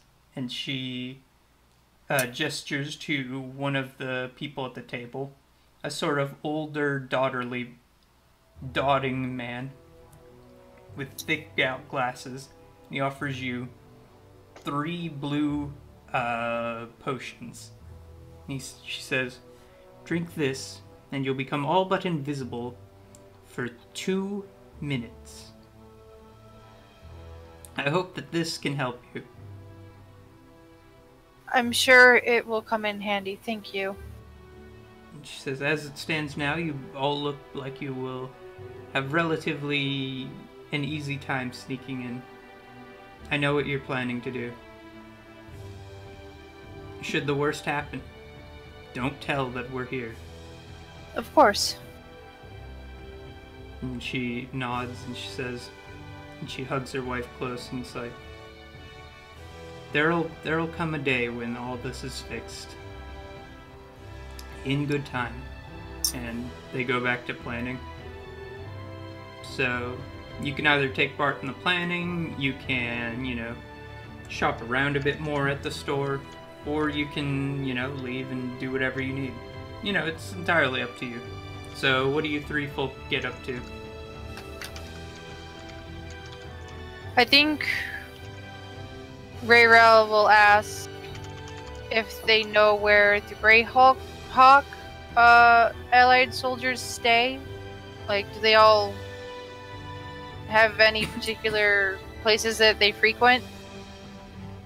The soldiers, they frequent the more posh taverns on the north end, and the commander of them is staying at the manor that would normally be Our Ladyship's home. We do have a contact that has been delivering supplies for them and regularly comes down to Fishtown, though, and has been working with us. If you'd like us to introduce him to you. That would be fantastic. Okay. And she goes into she goes out for about 10 minutes. If you guys do anything in that time, let me know. And comes back with a familiar face. And he slaps Soren on the back, and it's like, oh, it's Marco. How you doing, little cousin? So is it my Uncle Marco who is the captain? Is it Cousin Vin? It's Uncle Marco. Got it. So I hear you folk need to get to the north end, eh? I'm looking for someone. She might be on the north end. Who are you looking for? My daughter. Well, that's a tricky one, eh? And he kind of hefts a big walking stick he's got on his side. Hey, well, if we're going, we better leave before morning. You got any business here, or are we heading out right now? I think we've accomplished what we have here, unless Soren and Drew think otherwise. Unless anything more is needed of us here. Mm-hmm. And... okay, yes, finish. Sorry. Yeah. Hey. So, I got a wagon full of wheat that I gotta deliver to him. You gonna hop under the wheat and you're not gonna say a thing as I get up to the north end. Sound good? Sounds good. Hey. And so you hop into his wagon, and the horse yaws, and you're off. Guards, talk to him and sort of prod at the hay, but they don't come across you. And you reach the north end, and you see like basically a street full of posh shops and taverns that are mostly closed up for the night, and the few that are still open are full of Greyhawk soldiers. And at the end of the city there is the mansion that belongs to the Despotrix. So Marco pulls into an alleyway and he says, he pulls Soren aside for just a second, like, Now listen, don't you go getting yourself killed, alright? Your mother misses you, don't you know? She'll be very upset if boy comes back in a body bag. Do your best, alright? I've got no intention of sticking around here any longer than we need to. Good. Once we find this girl, we should be leaving. Got it. Are you stuck in this town? Is it?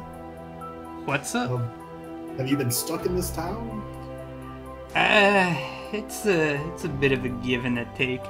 Stuck is a fancy word for it.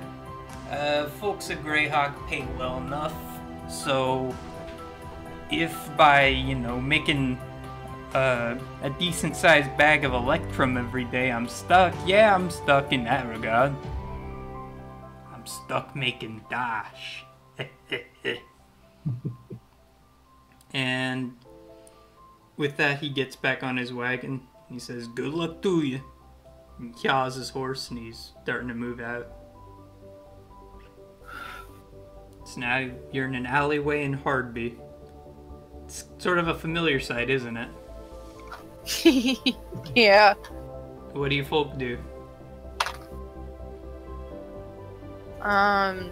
Rayrel is going to carefully peek out of the alley and see if she sees any of the taverns or inns that were mentioned before nearby. You see plenty of them, and you actually luck out. This isn't a confirmation, but you see a few of the soldiers that were with Rayrel's your daughter's battalion from earlier today, sort of heading into one of the taverns. Suppose we'll start there. Just the question is, I think Rayrel's gonna change out of her armor into like her normal clothes. Mm-hmm. Just so she doesn't stick out as much. Mm-hmm. It's just basically a long black dress and leggings. Mm-hmm. And where do you put all your gear? Can I like stash it carefully in this alleyway, like hide it? Yeah, there's So like we're some not- there's some trash barrels that you could like toss it in or something. Yeah, so I'm just gonna like kind of like bundle it all together and then just like carefully stash it away. Mm-hmm. Soren, Drew, what about you folk? I mean, Soren's really just got the one outfit. Mhm. Yeah. But I'll His little Just- swanky boy. Yeah, just to be safe, since I don't know what we're walking into, kind of my normal brush off of the clothes, and I'll cast Yep. Mage Armor on myself, which just, like I said, it kind of just adds a bunch of like gold filigree and accents and stuff to the vest and the shirt that he's already got on. Okay, so you're pretty safe in that regard. And Drew, what do you do? I am back in my warrior priest garb Mm-hmm. and with shield in hand as well, and mace in its holder. I'm ready to. Mm-hmm. And you're actually lucky in this regard, in that it was the Hardby faction that was kind of pushing down on Cuthbert folk. So you can actually stay a priest of Cuthbert here, and no one will mind too much. So if that is your Awesome. plan, you can be safe in that. I will do that. Okay. So, with that, the tavern before you, the Golden Goose, is open to you. So Rayrel walks up to the Golden Goose. Hmm. And is there like a window she could like glance through, see if she spots Josephine at all? Mm-hmm. And you peek inside and you see Josephine, you know, sitting at one of the long tables near the end of the place. It's a very spacey tavern. And you can see Josephine sort of sitting with other members of her troupe, but she's not saying much or making much of herself compared to the others. You know, she's kind of keeping to herself, kind of looking a little sad and drinking. You know, Okay. to a respectable amount. Yeah. I trust she knows her limits. She grew up, you know, in a bar basically. Mm-hmm. So Rerel's gonna go inside and not like directly approach her, just kind of like walk by her in a way to where will notice, but she'll go sit at the bar. Mm-hmm. And like order like a cheap beer or ale or something. Okay. A cheap beer here is like 5 silver. It's not a very cheap place, unfortunately. Well, we are on the. I just want to that I'm like there to partake. You're keeping So it all a 5 little casual. Yeah. And then, what are you folk doing? Drew and Soren.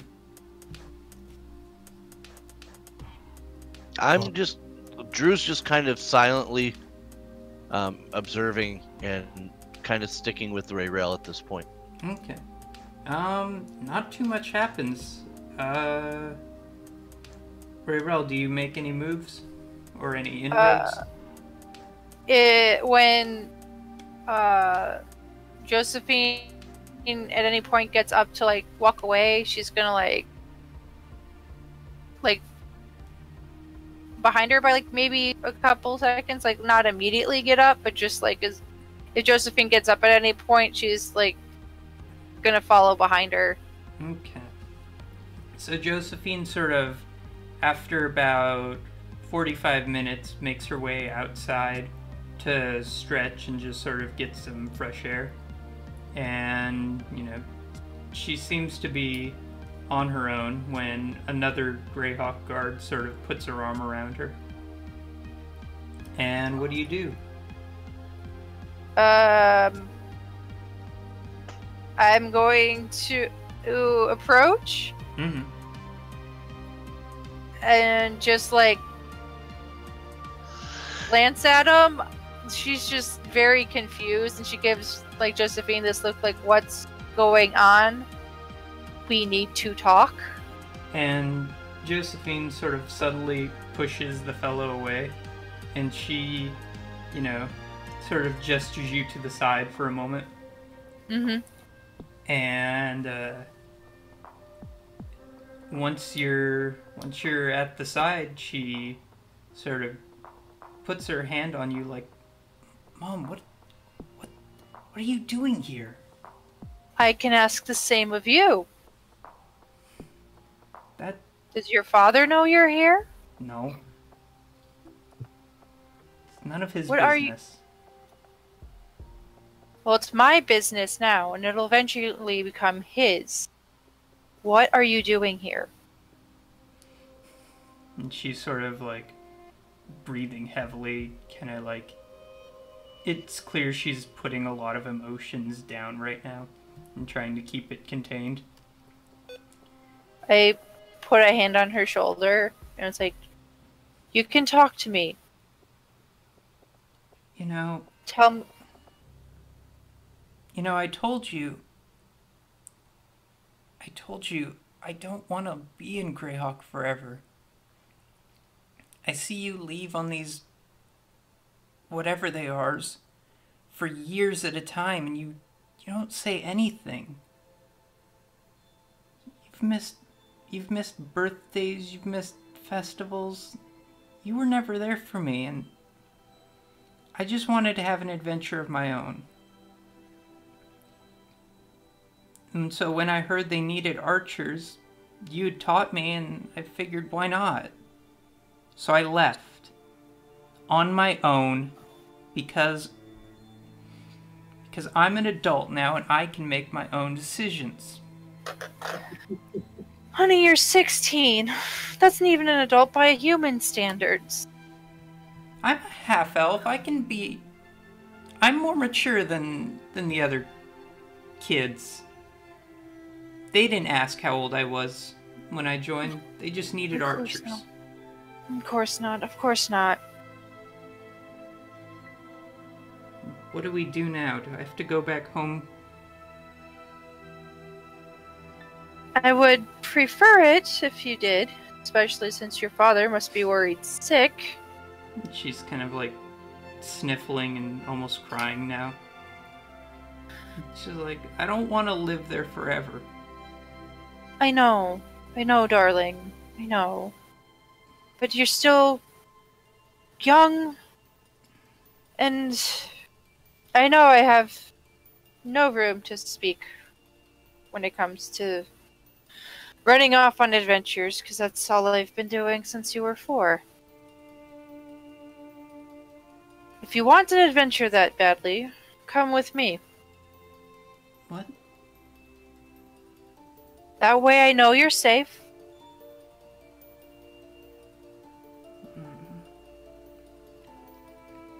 Isn't that against the law?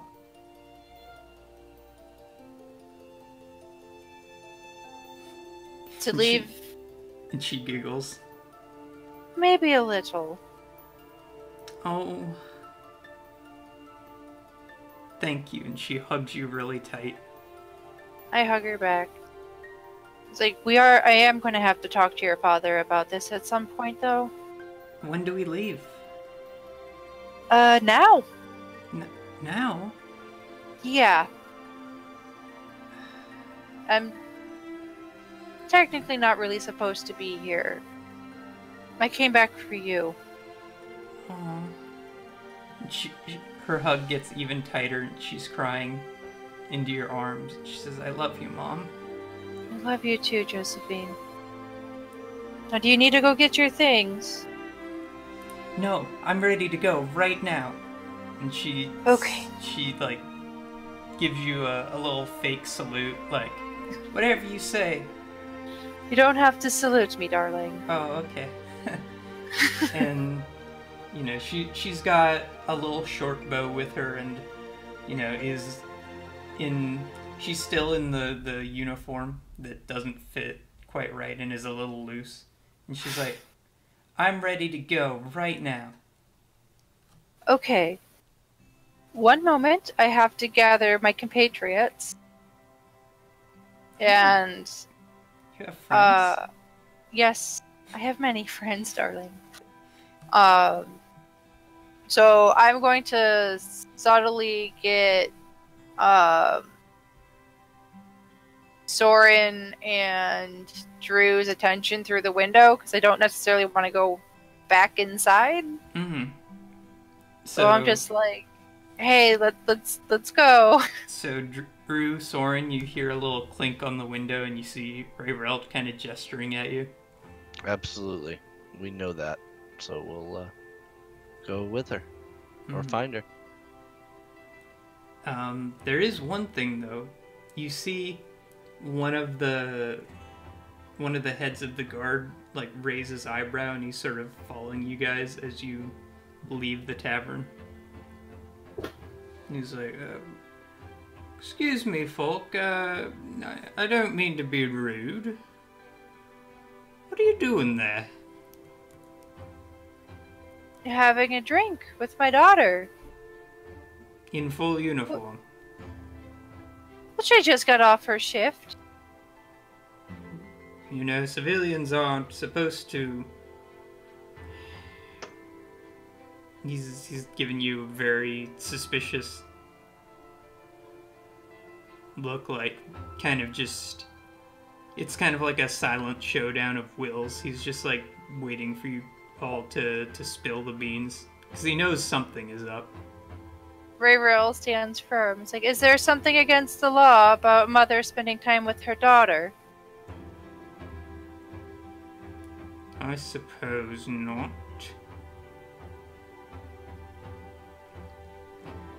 There Can I is something a little suspicious, though, about doing it outside near an alleyway. We merely wanted to have a private conversation.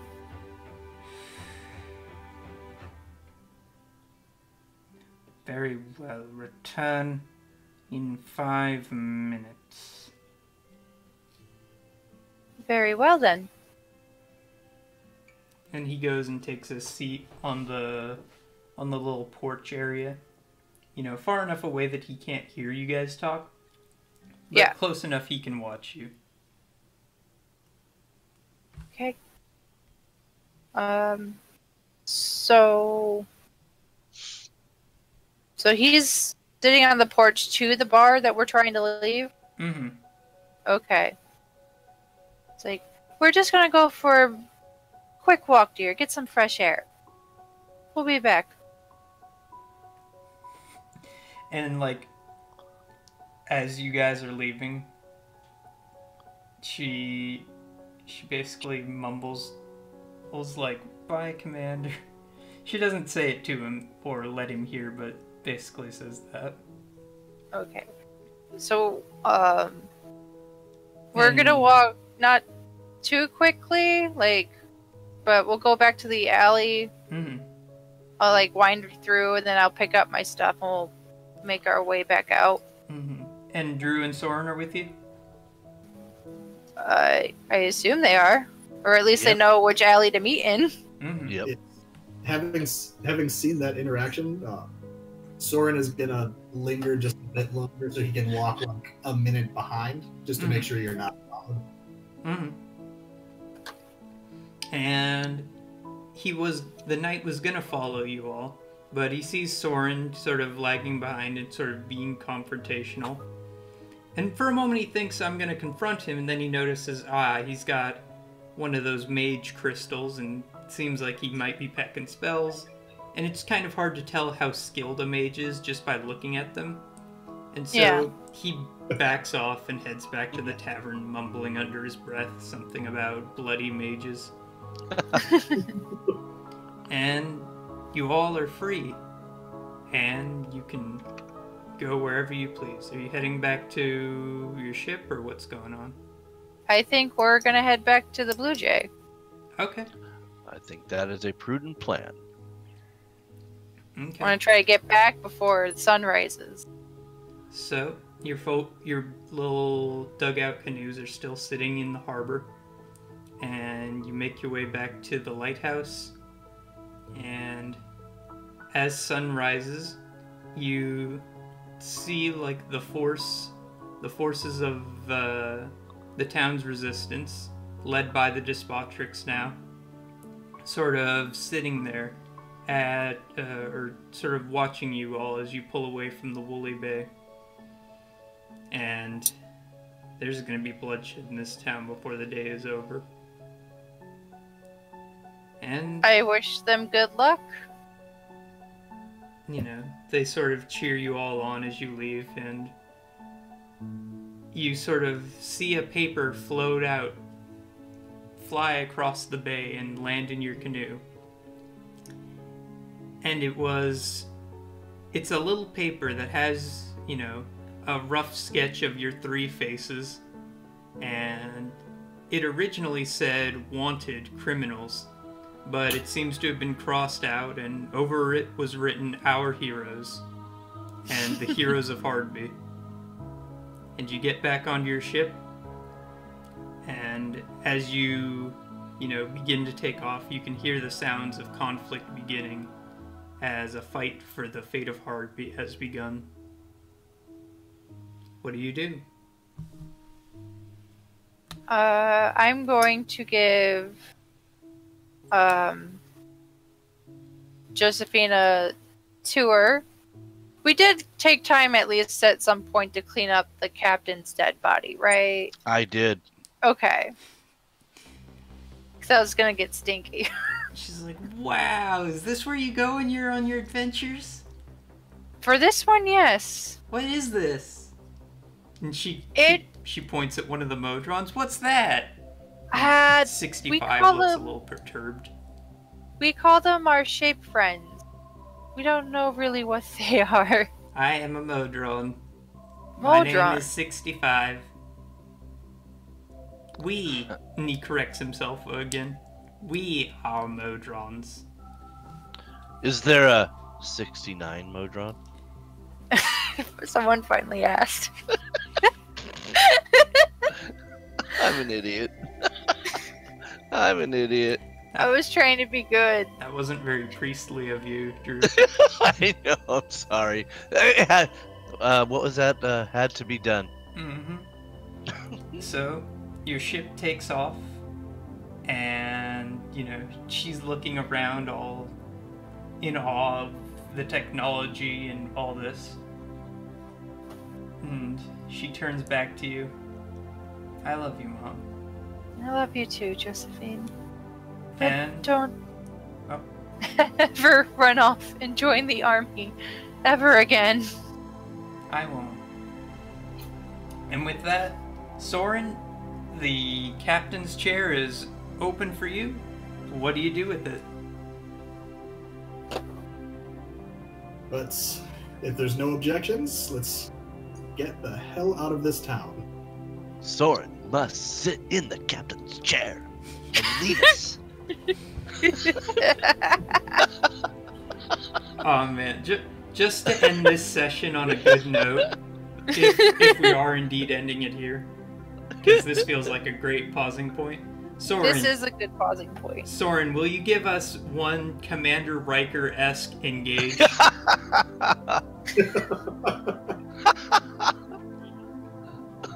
65. Prepare to engage. I don't know if I'm doing it right. Mr. Drew, engage. And the ship rumbles and, you know, you part from the ocean once more, floating off into the sky. And you don't know what the fate of Hardby is going to be like. And you don't know, you know, what the fate of the world's even going to be like. There's so much danger ahead of you. But for now, the world is small. And it's nothing but blue and green dots as you move into the sky. And for the second time, and much more confidently, and with knowledge this time, our party and our heroes have gone beyond Oerth. Have a good day, everyone. And Thanks for watching. thanks for watching. And we'll see you all again next time.